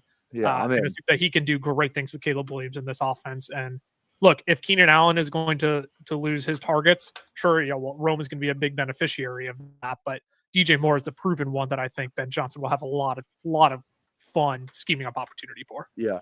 Did you see? I saw a report again. I don't know if I got like centelled. It's not the NBA, but like just to use that as a verb. Yeah, I don't know if I got centelled, but I saw something that was like Shane Waldron refused to watch film with Caleb Williams, and I may have been not unbelievable to me. I may have been centelled, but I saw that somewhere, and I like looked to see if I was getting like whatever. I thought that was great. I like Lamar here. A little bit after ADP too. I like Lamar. Otherwise, I'm fine with kind of Marv or Mike. I think that or Tet. I think Tet's an awesome pick too. I think what he could do is good. So anyone in that right here for you? I'm scooping up a lot of Tet, but let's go Lamar because one of the things that I am going to be prioritizing this year in best ball drafts is elite quarterback play. I want one of these top 3 guys. I'm convinced it's one of the top 3, and there's my cat in the background. I've never seen her jump up there before. I'm going to be perfectly honest with you. Oh, and I know what she's going for. Give me 1 second here. Entertain the people. She's going to go after the plants. You got to save the plants. Go save the plants. All right, here. I think Kmet. I agree with that. The Ben Johnson Kmet thing for sure. Pete Carroll drafts Sharps in the second round despite having Walker, so Genty wouldn't be a surprise. They also don't have anybody in Vegas where it's like there was a Kenneth Walker in Seattle, and then they drafted Charbonnet, but now it's like they might just draft Genty. It's just what they might do. I don't know. But then it's like they have their choice of their like. I think what everyone's mocking. I feel like every mock draft you open, it's Egbuka, Quinshawn, or Travion going to the Raiders in the second round. It's like every mock is like, oh, Chip Kelly, Ohio State. But it's like I feel like we play that scenario a lot. Like we did it last year with Harbaugh, where it's like, oh, he's going to draft one of these Michigan guys. He's going to draft Corm in the second round, and they didn't do that. So it's like I get the connection, but I would still say it's more likely they draft another player that's not from Ohio State than Ohio State guy. You know what I mean? Yeah, And it's like how much input does Chip Kelly have on who they draft? Feels I like it know. wouldn't be that much, you know. It's not like if he's the coach, then maybe different story. But he's not the coach. It's whatever. So I don't know. Yeah, it's the easy game that people want to play of like their own cost benefit analysis, right? Of, well, why would you not, if you're not going to take a Genty or a Tet at 6 overall, whichever they don't take, well, it's just easy. We just assign them a second round pick there. And I'm like, yeah, but watch, they'll go defense second round, or they'll go defense at 6 overall. Because sure, like the Raiders statistically, their defense wasn't atrocious this year, but they got a lot of holes that need to improve on the defense too.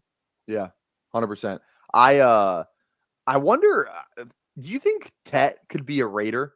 Is the Raiders a Tet team potentially? Like they have Bowers and they have Myers, but outside of that, it's like Trey Tucker, DJ Turner. It's like I think he is like I think they're gonna. It just feels like I don't know if they're gonna trade up for a quarterback. I don't know if it's a quarterback in this class that's worth trading up for. Like, are you really like going to trade up and get Shedeur? I know there's been some connections there. Don't think they're going to go up to 1 to get Cam Ward or anything like that. It just feels like they're due for like one of those free agent QBs, like like Pete Carroll had to work out with Geno, kind of a similar, not the exact same thing, but a vet QB, been in the league a while. I'm so mad they took Lamar from me. Oh my goodness, I could have swore. Honestly, it wasn't even Lamar. It was more Jaden Daniels. I was like, man, Jaden Daniels, I'm about to get him. Man. Then I had to settle for Rome. That was heartache.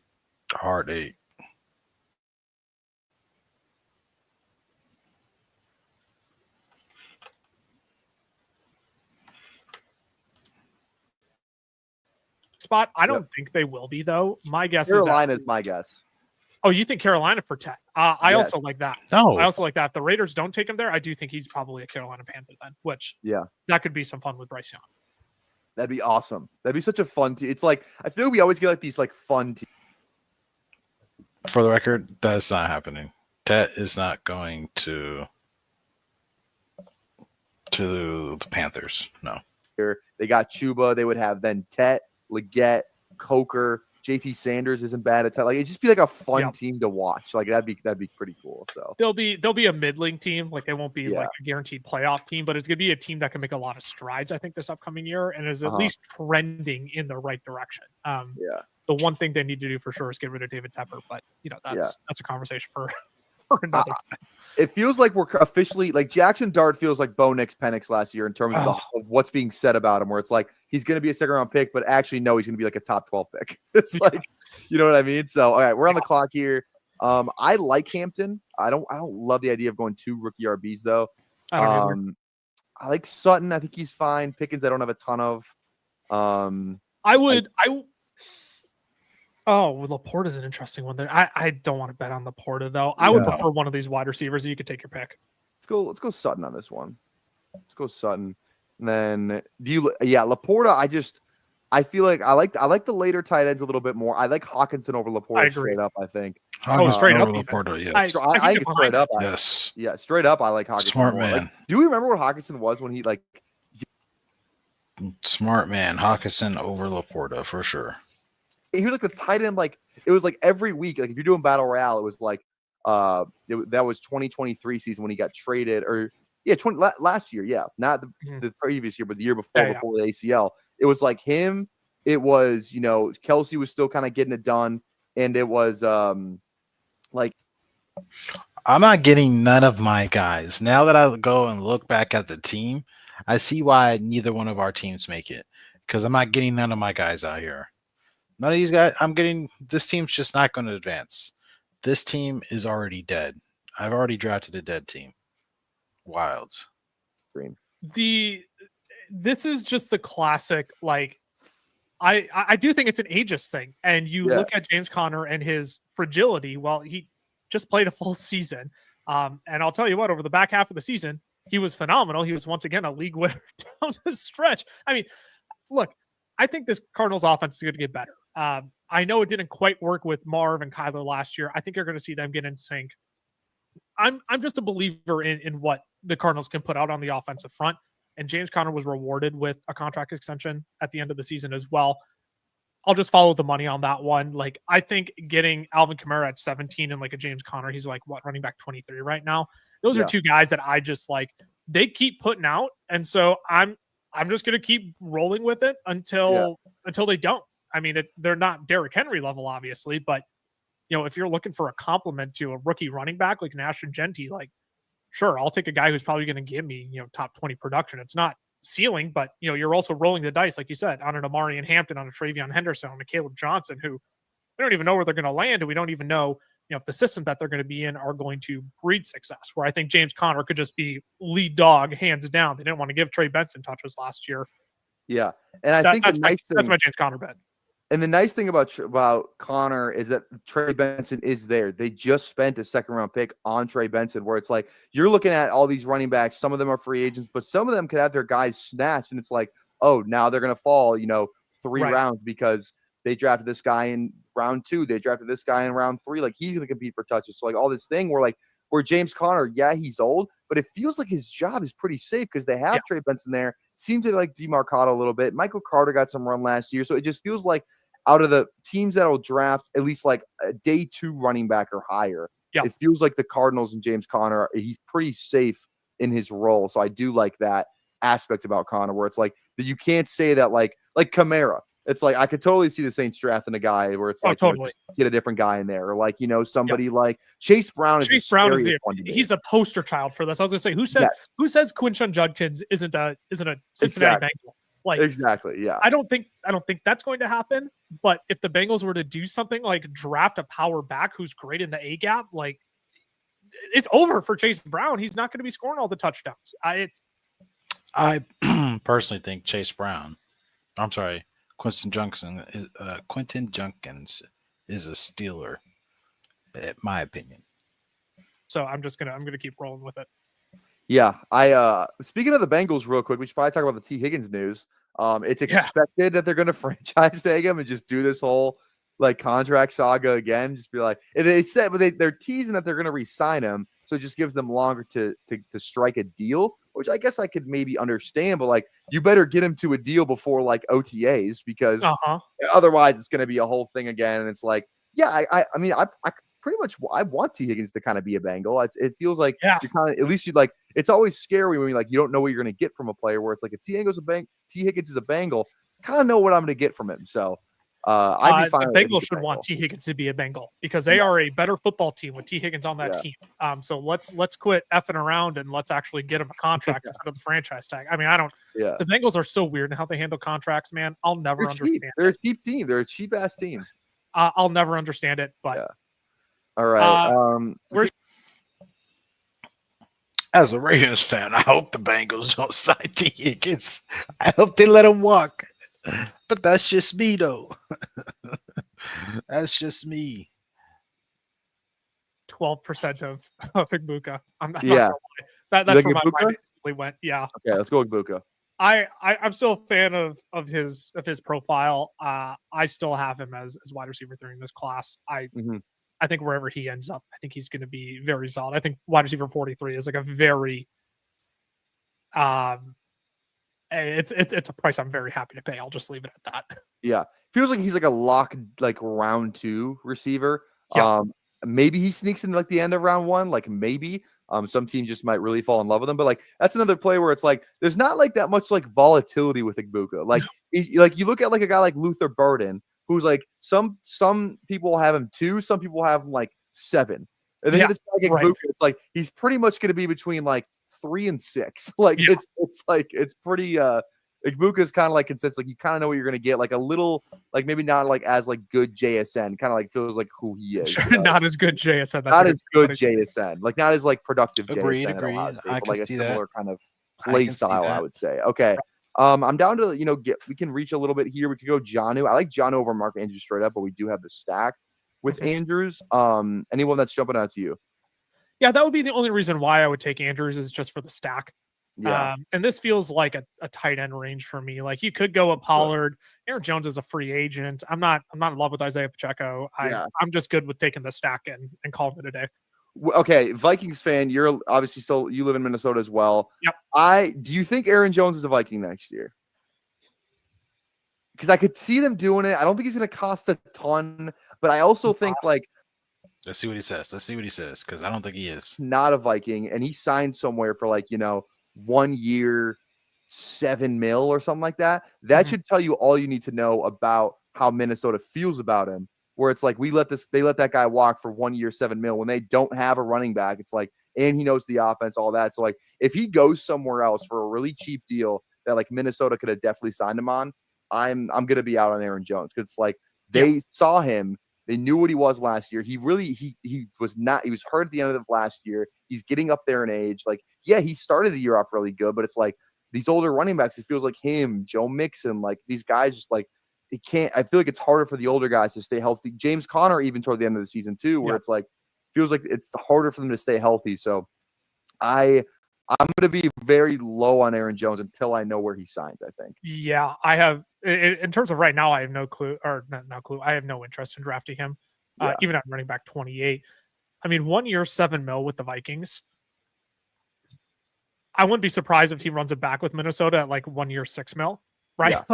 Yeah. My guess is that the Vikings are going to go out and let him see if he can get more. Yeah, they're going to draft someone though.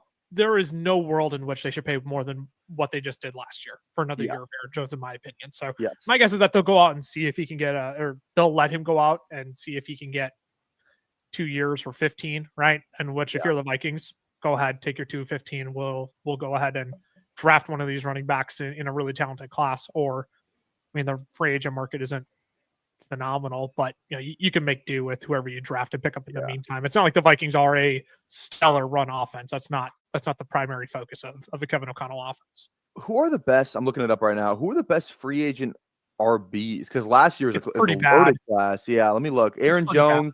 Then it's Aaron Jones the highest. He was 1 year, $7 million. So that's why it's you can't say that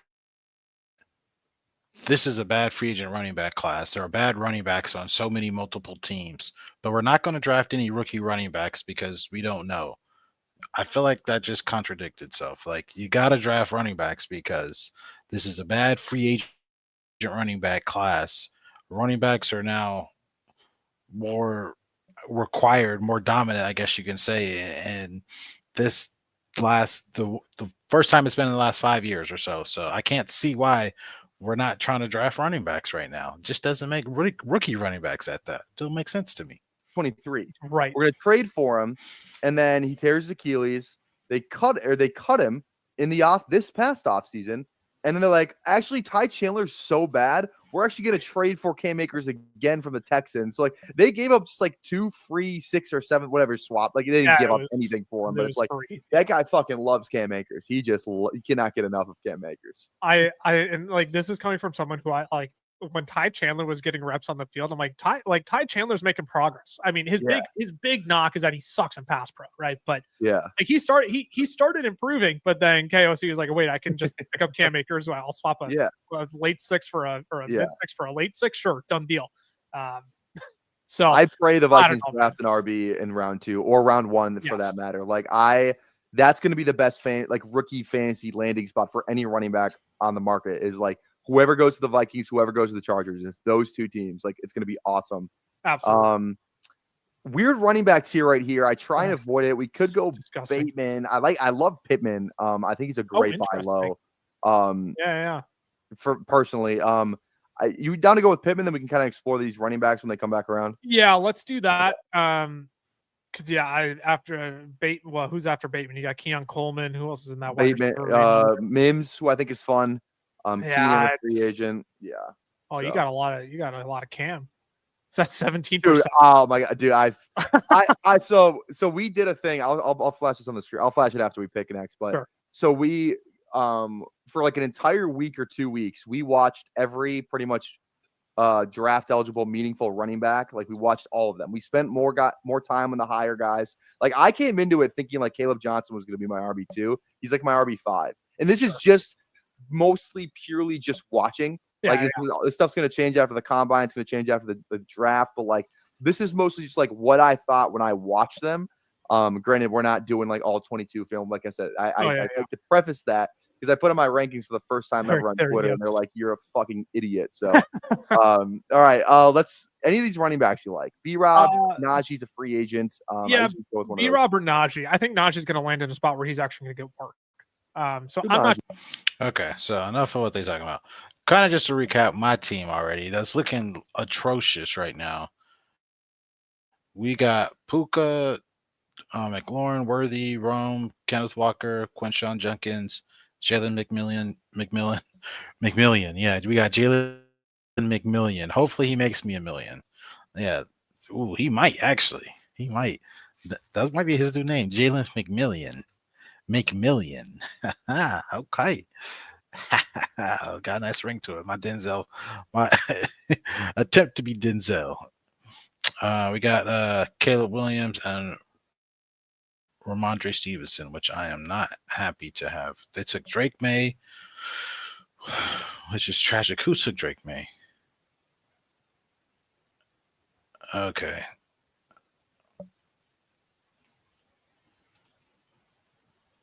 Go. This is what we got. It's broken down in tiers. Yep. Now, Ooh, Ollie Gordon, I like it. 2023 tape, because if you look at the bottom here, Ollie Gordon 2024 tapes Oh, dead yeah. last. So this is only the 2023 tape. So this isn't really where I'd rank him. I'm just saying the 2023 version of Ollie Gordon is a top 3 running back, and I cannot be convinced otherwise. So that's why I have that discrepancy there. That's fair. I did Travion up here because I think he's going to get really high draft capital. Now this is the one that I think is going to be the biggest thing. Like, I went into it being like, I know Scadaboo's slow. He's probably not going to translate to the NFL as good as he does in college. It's just a different game. But man, I'm telling you, when I watch Scadaboo, it's like he does everything. Like, the only thing that Caleb Johnson has on Scadaboo is that he's faster, he has better burst, and like he's got maybe the better like size, like profile. Like, he's taller, bigger, kind of like size speed guy. More like I'm not saying he's Trey Benson, but a Trey Benson type build, you know? Cam Scadaboo does everything better than Caleb Johnson, other than those things. He's a better receiver. He has the best contact balance in this class. I will stand on that. Sure. And he's just the way he runs the football makes me want to bang my head against the wall. Okay, he's a little. So Cam Scadaboo, he's right. It's nasty, and honestly, I wasn't gonna take him. I was debating about taking him, but now I'm taking him. I'm trying to take him when he comes to me. I'm not going out my way to get him. But yes, Cam Scadaboo, like, even though I didn't like him, he's a rookie running back, and I gotta respect one of these rookie running backs gonna go off. So we gotta take him. You know, it just makes sense. Curious about. He's like, I watch him. So I watch him like every day. I can't stop watching him. He's like my Ray Davis from last year. Like, yeah, right. I will stand on RJ Harvey. He's going to be good. Neil, Sampson, Giddens, Brashard. This is the tier. Like, these are all the guys that I'm going to have like a ton of in these drafts. Because like Brashard's an 18th round pick. Harvey and Giddens are 16th to 17th round pick. So I love all those guys. They're very low cost. Yeah. I'm fine throwing darts on any of those guys. Yep. And then down here, it's kind of this is the tier I kind of need to build out a little bit more. I love Jaden Blue. I think Jordan James. Actually, you know what? We're gonna make a live change right here. Jordan James go up here. There we go. So we'll do that. But yeah, so that's kind of the first initial. Just look at kind of just how I feel about some of these running backs. Brashard, I love. I think he's a weapon in the passing game. There's guys who can catch the ball, and there's guys who make impact with how they catch the ball. Brashard, I mean, he's a former wide receiver. Like, and he's gonna get the Tracy comps. It doesn't feel like he's as big as Tracy. Definitely more of like an H-Chan light in a way, because I think he's gonna run the fastest 40 in this class. I think that guy is unbelievably fast. Like, or at least in the running back class for that. Right. So he kind of feels like a little bit of H-Chan-y, but like H-Chan like did it like for a couple of years in the SEC, running between the tackles. Like Brashard Smith did that kind of, but like ACC football, SMU, not as like as big of like a scale that H-Chan did it at, but like that's kind of who Brashard Smith feels like to me in a way, a little H-Chan, because he can catch the hell out of the ball too, which H-Chan does exceptional. So I'm not saying he's H-Chan, but that kind of play style is what he feels like to me. I'm a big fan of a lot of these pass catching backs that come out of college, because I just don't. At some point, you have to look at the PPR value that they bring in fantasy football. He's a big fan, but you don't want to draft him. Loved Rachaad White coming out, not because of like I loved how he ran the football, but because how phenomenal of a pass catcher he was. And Devon Achane, right? You knew he could catch the football a little bit. You look at his role in the Miami Dolphins offense. I mean, these are guys who have given you top 10 fantasy seasons, right? Like I am all over these pass catching backs in dynasty formats, and even in redraft leagues too, because I just think they give you that extra element. They're not going to be as tough of a runner as a Judkins, as a Hampton, right? But they're going to give you the PPR points, which sometimes it's just more valuable to catch passes as we're on the clock here. We could go Lawrence because we do have BTJ and just call it a day at QB. It's always kind of hard to get the stacks in here, especially like pre-draft because there's so many moving parts and all that. So I think I'd lean. Yeah, I think I would lean T-Law here. You cool with that? Yeah, I am very good with that. Yeah. I am excited to see what Liam Cohen does here with Trevor Lawrence. I'm still a believer. I put it out after he had his injury in week 16, I think it was, where I'm like, Trevor Lawrence didn't need to be out there. It's when he took that nasty hit. Dude, you didn't need to be out here. Nobody would have blamed you for collecting your millions of dollars on the couch for the rest of the season. Yeah. But Trevor Lawrence is a gamer. I firmly believe Liam Cohen can turn this ship around for him. And I'm really excited to see what he can do with Brian Thomas this next year. So yeah, I'm still a believer. I'm totally good with a quarterback 18 price tag there to get that stuck. Yeah. Feels like a bit of a disappointment. I want to say like disappointment, but like he was like hyped up to be like a really good quarterback. Now I'm kind of thinking, yeah, that's the right word. But he got the huge contract too, so he's played like well enough. Where it's kind of like I don't even know like who to compare him to. But I just thought of this in my head. Both number 1 overall picks. Both have flashed immensely. Both been like borderline, like just like franchise QBs. Who's a better quarterback straight up? Not fantasy. Just who would you rather have to start your team with? Trevor Lawrence or Kyler Murray? Trevor Lawrence. Who would you rather start your team with? Not fantasy quarterback, because obviously it'd be Kyler. Oh, that's so tough. If I can have my way here too. Kirk, Ingram, stack it up. Each of those guys might get cut. I don't know what's going to do with that either. So are people still getting weird and taking like 3-4 quarterbacks and tight ends in these drafts? I remember when this first came out, there was teams that were drafting like 4 of each, and I was like, appalled. Yeah, no, not I'm not. You want to go? Let's go. I want to go Kirk on this one. I want to go Ingram. I lied. I want to go Ingram. Okay, go for it. Yeah. That was going to be my leaning because I remember when we first did these drafts, I saw so many teams that were loading up at like 3 quarterbacks and 4 tight ends. And I didn't understand. I'm like, what are we doing? Like, what is this some new meta strat that I just have not heard of yet? I usually won't go 4 tight ends. I'll get like weird a little bit. Like sometimes I like to do like weird builds. I'll go 3 QBs if I got like 3 pocket passers, if I'm looking at like Penix, like sometimes I'll go like Penix, Tua, and like Dart. Just like 3 guys with like some upside. So I'll do that, especially with 20 roster spots. Like it feels you can kind of steal a spot where like usually round 18 round drafts, like I probably don't want to go 3 QBs, but I will if I have to. But like round 20, I'm definitely more open to taking 3 QBs, not 4 tight ends. I usually don't do anything like that. There was some just weird stuff going on. I didn't know how to comprehend it. It was too much for trying to comprehend ADPs and people doing these whack roster builds right away. So. I digress. I'll get back to your Kyler, your Kyler and T-Law question. I think it's easier to build and structure a system around the skill set that Trevor Lawrence provides versus Kyler Murray. I think you've got a lot of kind of. I'll just leave it at it's easier, I think, to build a system around T-Law. So if I have my choice of who I'm picking coach-wise, coordinator-wise, etc., I'm probably going to lean T-Law. But I totally get the. Dang, you just now answering that question. I've been answered that. Man, get it together, man. I think T-Law is the better, easier quarterback to build a system around. Yeah, I would agree. I think Kyler's got better PR a little bit than T-Law. Right. I was going to avoid the short jokes, but now I see people throwing short jokes in the chat. Dude, freaking, I actually really like Kyler. Like I loved him last year. I've loved him in dynasty startups last year. Like my favorite pick to take because everyone was just like he's got such like I feel like I just said he has better PR than T-Law, but I feel like he does have a lot of negative PR around him. I just think T-Law has a little bit worse because he hasn't done anything in the league. But like Kyler's been there's been stretches where he looks like the MVP. In the month of whatever, he'll be like, oh, this guy's an MVP like in October or whatever, But Kyler, the video game stuff never made sense. Like that pissed me off so much because it's like, okay, Kyler has a video game thing, but it's like Tyreek Hill will just go home and like stream Call of Duty for like 5 hours on like a whatever. But it's like Kyler does it, and it's like the worst thing to ever happen in sports.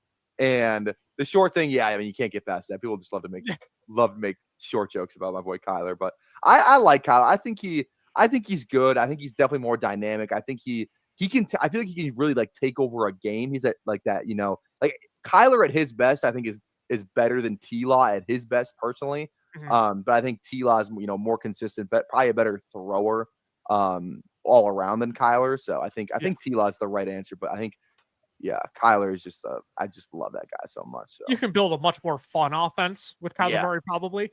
Yeah. But Trevor Lawrence is the much easier one to navigate all that with. Yeah. I had another thought on top of that, but I totally lost it. Anyways, who are you looking at here? I see Ollie Gordon there. Yeah, I'm down to go anywhere though. Like I really am like good to go. Like I don't need 30% Ollie Gordon, but okay. See, I was eyeing Blake Corum. I'm sneaky in on Blake Corum this year. Okay.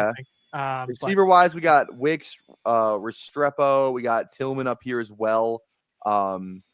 Otherwise, running back Ray Davis is always fun. Tyler Algier, I have a ton of. Jalen Wright. Any of these guys stand out? My leaning is probably a Ray Davis. Okay. I'm not in love with any of those names, but if I got to pick one, I'm just going to pick the guy who I think can score touchdowns and or give you a fantasy relevant week when you need one. Again, anything happens to James Cook, it's Ray Davis. We saw that. That's why I like Algier so much. It's like Bijan's been really healthy the past 2 years, so it's like we haven't got to see like just takes one. That's it. Yeah, we haven't seen like the Tyler Algier like here's the backfield for a week or two game because Bijan's been so healthy to start his career off, which is great. But it's like Bijan, he plays running back. Like I love Bijan. I never want to see him get hurt, obviously, but it's like he's going to like have one of these years. It's going to be like he misses maybe a month or something. He goes on the IR for a month. And it's going to be Tyler Algier's season. There's not many backup running backs you would want more. It's like, okay, Algier's got the starting nod for a month in that Falcons offense behind that O-line. It's like, I think it's a great setup for him. We could double tap running back. We can kind of do it early. The receivers are kind of meh. I don't love it. We could go a little Otten. I don't know. What are you thinking? You were just talking about. My leaning is to go Algier. All right. All the running backs are going to outscore the wide receivers, in my opinion, in this range. Adam Thielen might be the exception. Is he a free agent though? No, he's still got one more year with the Panthers, doesn't he? Yeah, he might retire though. Who knows? All right. So point proven. Sometimes I just got to come back to game theory, and it's just like who's going to score more points. And not that roster construction totally goes out the window, but I'm sorry. I got a feeling Tyler Algier is probably going to put up more points than Dontavian Wicks this next year, who can't. I'll say he's having catching issues, man. He just can't catch the ball. And if they're bringing in a true wide receiver one, I mean that just pushes him even further down the board. I mean, he was having trouble getting on ahead of Dobbs, Watson, and Reed, right? Yeah. They bring in a true one. If they, I don't know, Devontae Adams is always a fun idea to be reunited in Green Bay. If they do that, I mean, you're not getting any points from Dontavian Wicks this year. Yeah. I would be remiss if we do have one Ray Davis clip loaded up on the StreamYard, so we might as well play it.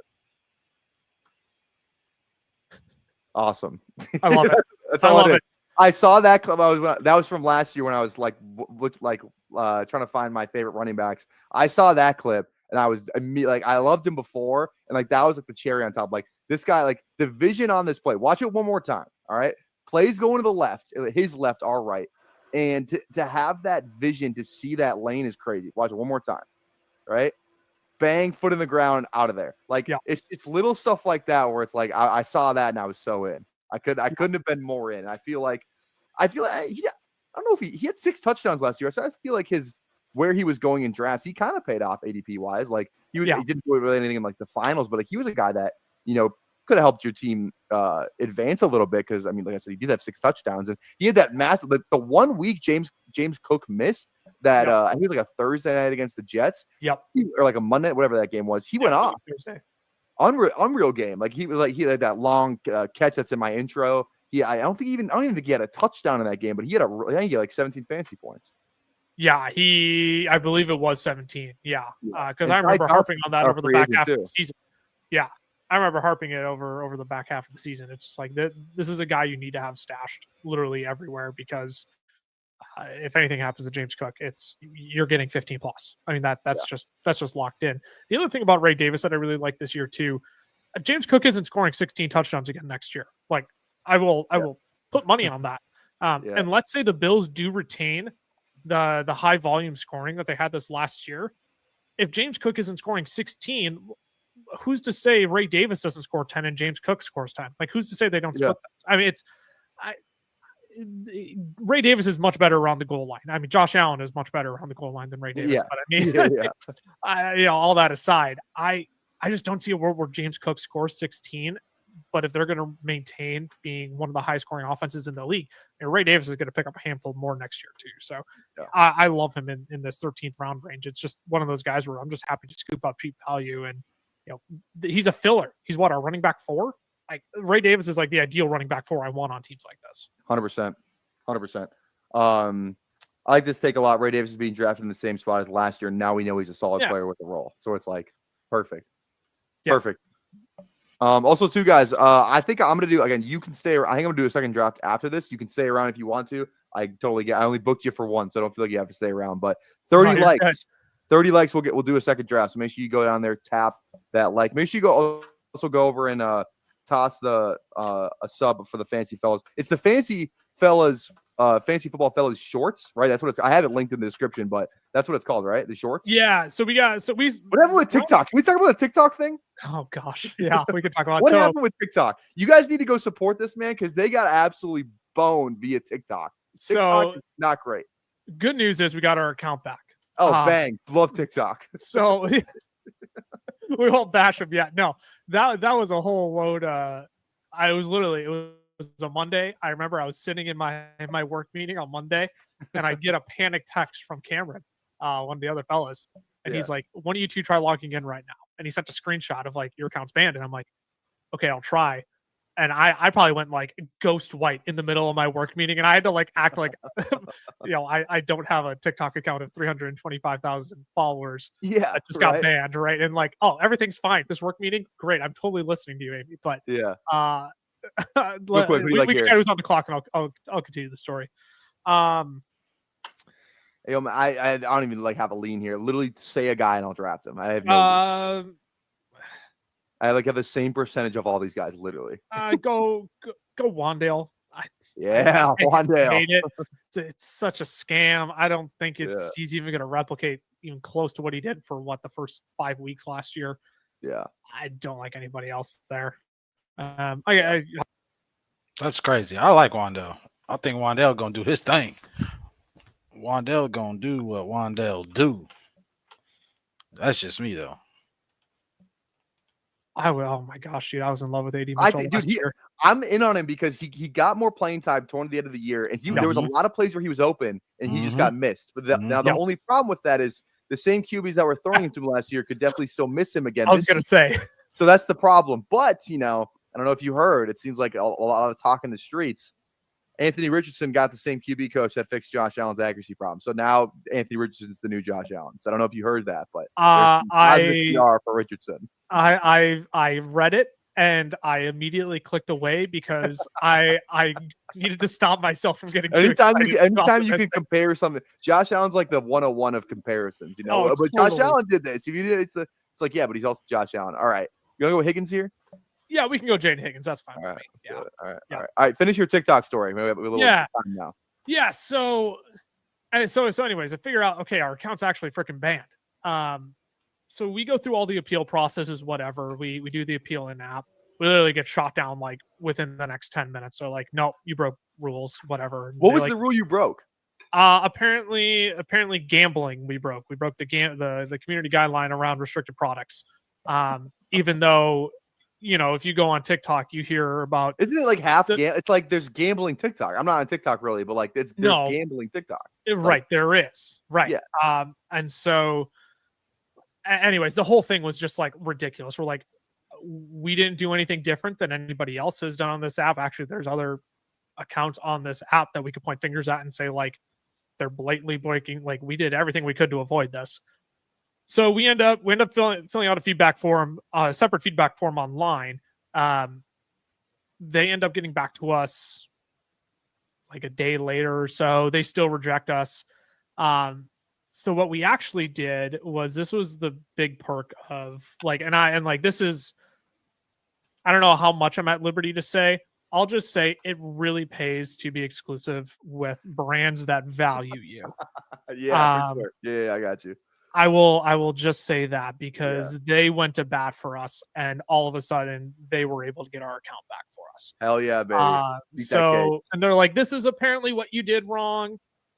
We're like sending out a memo to other partners. And so like, it was like a whole thing where everyone's like, nobody knows why we actually got banned, but you know, a brand that is well represented in this video, I will say, went to bat for us and got their team on it. And they did wonders for us. So like, and seriously, like all the credit in the world goes to them. I mean, they did us a huge favor there, and you know, it pays to be exclusive. So that's the end. It's like not a exciting story, but yeah, there was like a 5-day stretch there where we're like, I can't.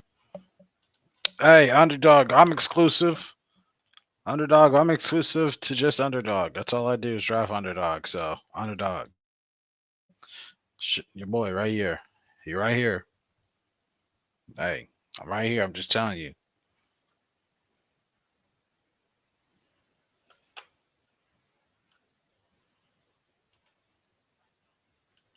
Don't forget about me.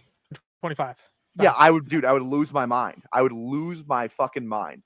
And like, and I had to face a real question then, because I have always said, I'm like, you know what, if the fantasy football fellas were to just evaporate one day, like I could live without it. I have a job that I like. I have a community that I really like. Like I have other things that I value in my life that could replace that, and I could live without it. But then it's like, okay, that actually freaking evaporated when I didn't expect it to. I actually do really value that more than I realized. So it was a moment of panic. We're like, crap, do we have to rebuild this whole thing? Like, we know how to do it, but we've also spent the last 4 years building this. I mean, we could do it in probably, 75% of the time, but it's a lot of work hours and effort and strategy that we put into that all of a sudden was just gone because we apparently violated a rule that we didn't even know we violated, or we like poked it and then they just gave us a perma ban for it. Yeah, 100%. Which is crazy. Yeah, make sure you guys go sub to them on YouTube then, because just in case we run into this again, at least you got YouTube. So make sure, again, link it for that in the description. Go toss them a sub on YouTube. All that jazz. They put out obviously great content. I appreciate you coming on the barbecue today. So yeah, man. I look, you tell me when and I'll be here, man. I love it. Live streaming is like one of the things I wish we were able to do more. More of, but we just have so much short form stuff we do too. All right, are you in on Kendra? Are we in? The new coach can't stay healthy, but what if he does? For this team, I'm okay with it. All right, let's do it, because I want more of it. I want a little bit more of my book, because I love his college tape so much. I still hang on to that, and like that's exactly what you shouldn't do. But like I'm gonna have like 8 to 10. I'm gonna have like 8 to 10% of it. I'm not gonna go crazy on Kendra, but I do want to make sure where it's like I'd feel worse about myself, like me not having him and him having a good season, than me having him and him having a bad season. Because most of the guys you like are gonna have bad seasons. So I would be more gutted if the first part of that happened, where if you had a good season and it was the 1 year I was out, like that would kill me more than the latter. And you look in the range of guys who are going here. It's no one special. I'm surprised DeAndre Hopkins is going wide receiver 83. Like, I get he's old. He's out of a contract. We drafted him in round 20 the other night. You want to go? You want to go D-Hop? Yeah, I mean, this is just flat out scooping value. I mean, wide receiver 83. There's zero reason for him to be that low. He'll get picked up by somebody because he's DeAndre Hopkins, and they'll feed him targets because he's DeAndre Hopkins. I mean, it's not going to be an alpha target share. I'm not telling you DeAndre Hopkins is going to be a top 20 wide receiver, but he'll be wide receiver 83. I feel pretty good about that. 100%. Well, I was mentioning something and then I totally got sidetracked. with our picks. Yeah, here we got Oh. Jeremy in here. When's BBM yeah. 6 draft starts? Tomorrow, actually. No, just kidding. They start I think it's like the Monday or the Sunday. I forget when it dropped last year. Was it the Sunday of the draft after the I think draft? it was. Yeah, I Like think. Sunday night or Monday morning. I think it was Monday morning. Yeah, it was either that Sunday evening or Monday morning. Yeah, it's Right one of the two. So it drafts like right after the draft. So the draft is Thursday, Friday, Saturday. So it either dropped on Sunday or drops on Monday. I forget exactly when it dropped last year. If anyone knows in the chat, if anyone remembers. So yeah, so we still got a little bit until. I mean, big board is pretty much BBM until BBM because you're still like the prize pool for this thing. It's like first place still walking away with 250K. So it's like, and yeah, it's not 1.5 mil, but it's still like one of the higher. Like, is there another contest that they do that has a higher first place than that's not BBM than the big board? Like, is there any maybe like one of like those? I don't even think the big entry ones do because there's not that many people in there. I don't think there's anything like that where it's just the big board, like the second biggest prize pool contest that they offer because it's open for like 3 months. Yeah, I don't remember what I don't remember the exact payout structure of the other contest. Doesn't matter. I'm gonna win them all. About to ship all these contests, every last one of them.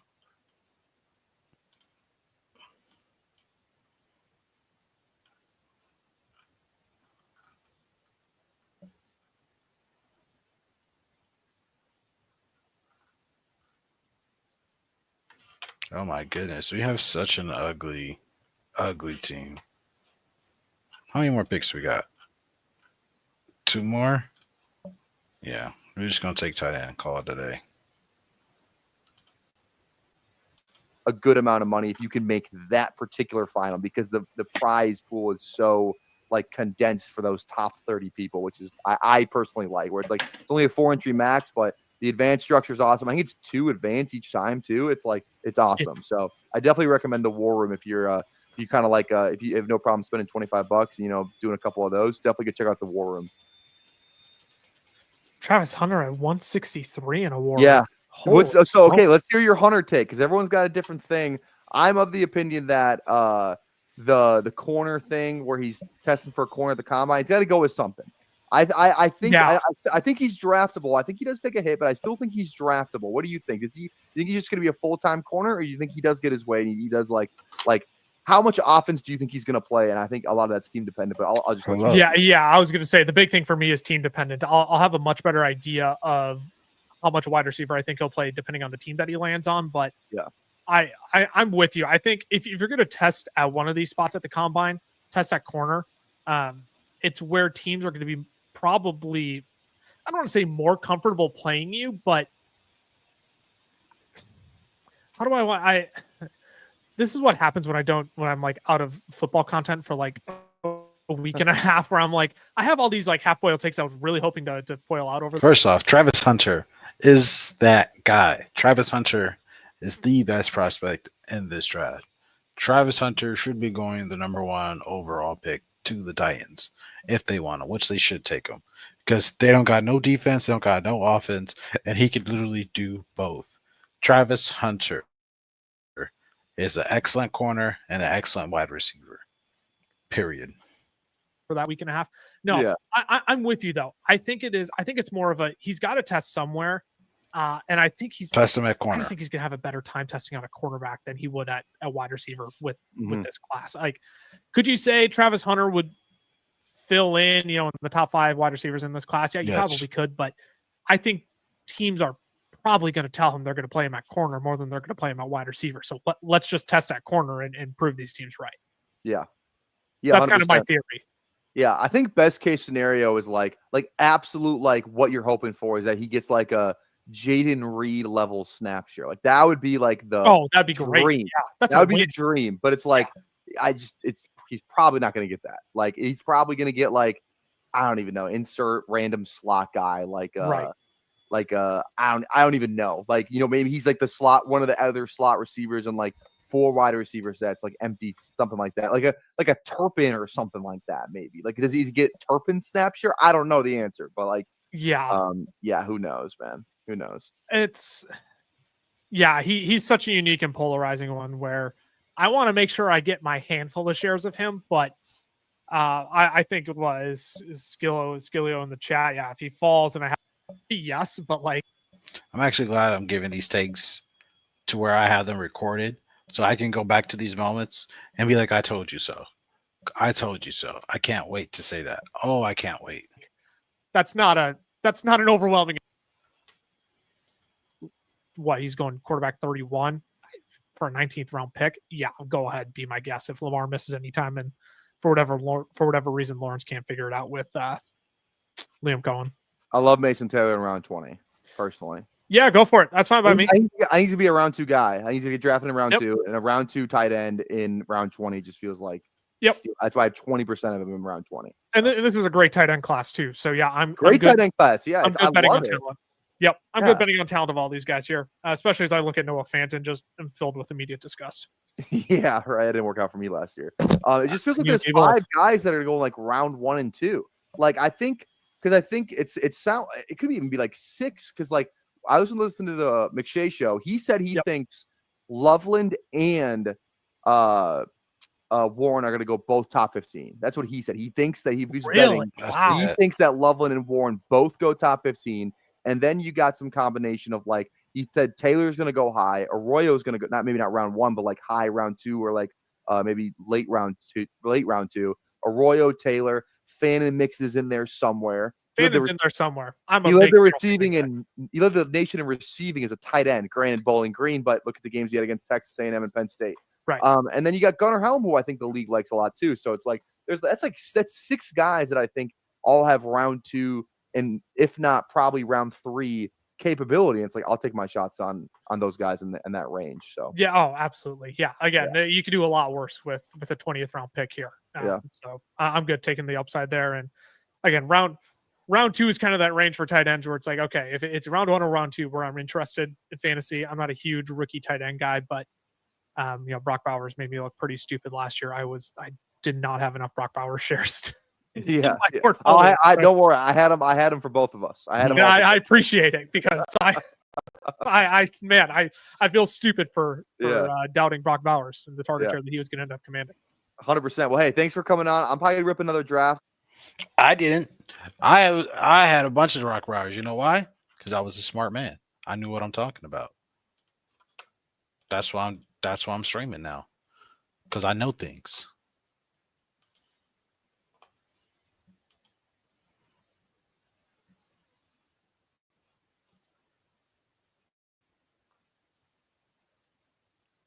All right, come on. Come on, system.